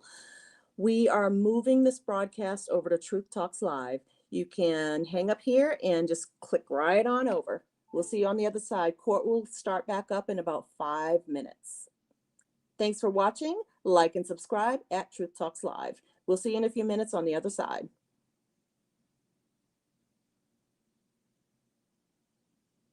We're incredibly grateful for every single one of our subscribers. Whether you just discovered at Truth Talks Live or you've been a day one truth teller, we see you and we're proud to show up for you every day. But here's the reality. Independent media is under attack. We're committed to bringing you real voices, real perspectives, and a truly multicultural lens on world news. And that mission comes at a cost. Over 300,000 viewers tune in daily. And now, we're asking you to take the next step with us. If every viewer gave just $1 through Cash App, Zelle, or PayPal, it would keep our engine running strong and allow us to continue delivering facts, not fiction. So here's the challenge. Support what you believe in. Tap the Cash App symbol or become a paid member today. And from all of us, thank you.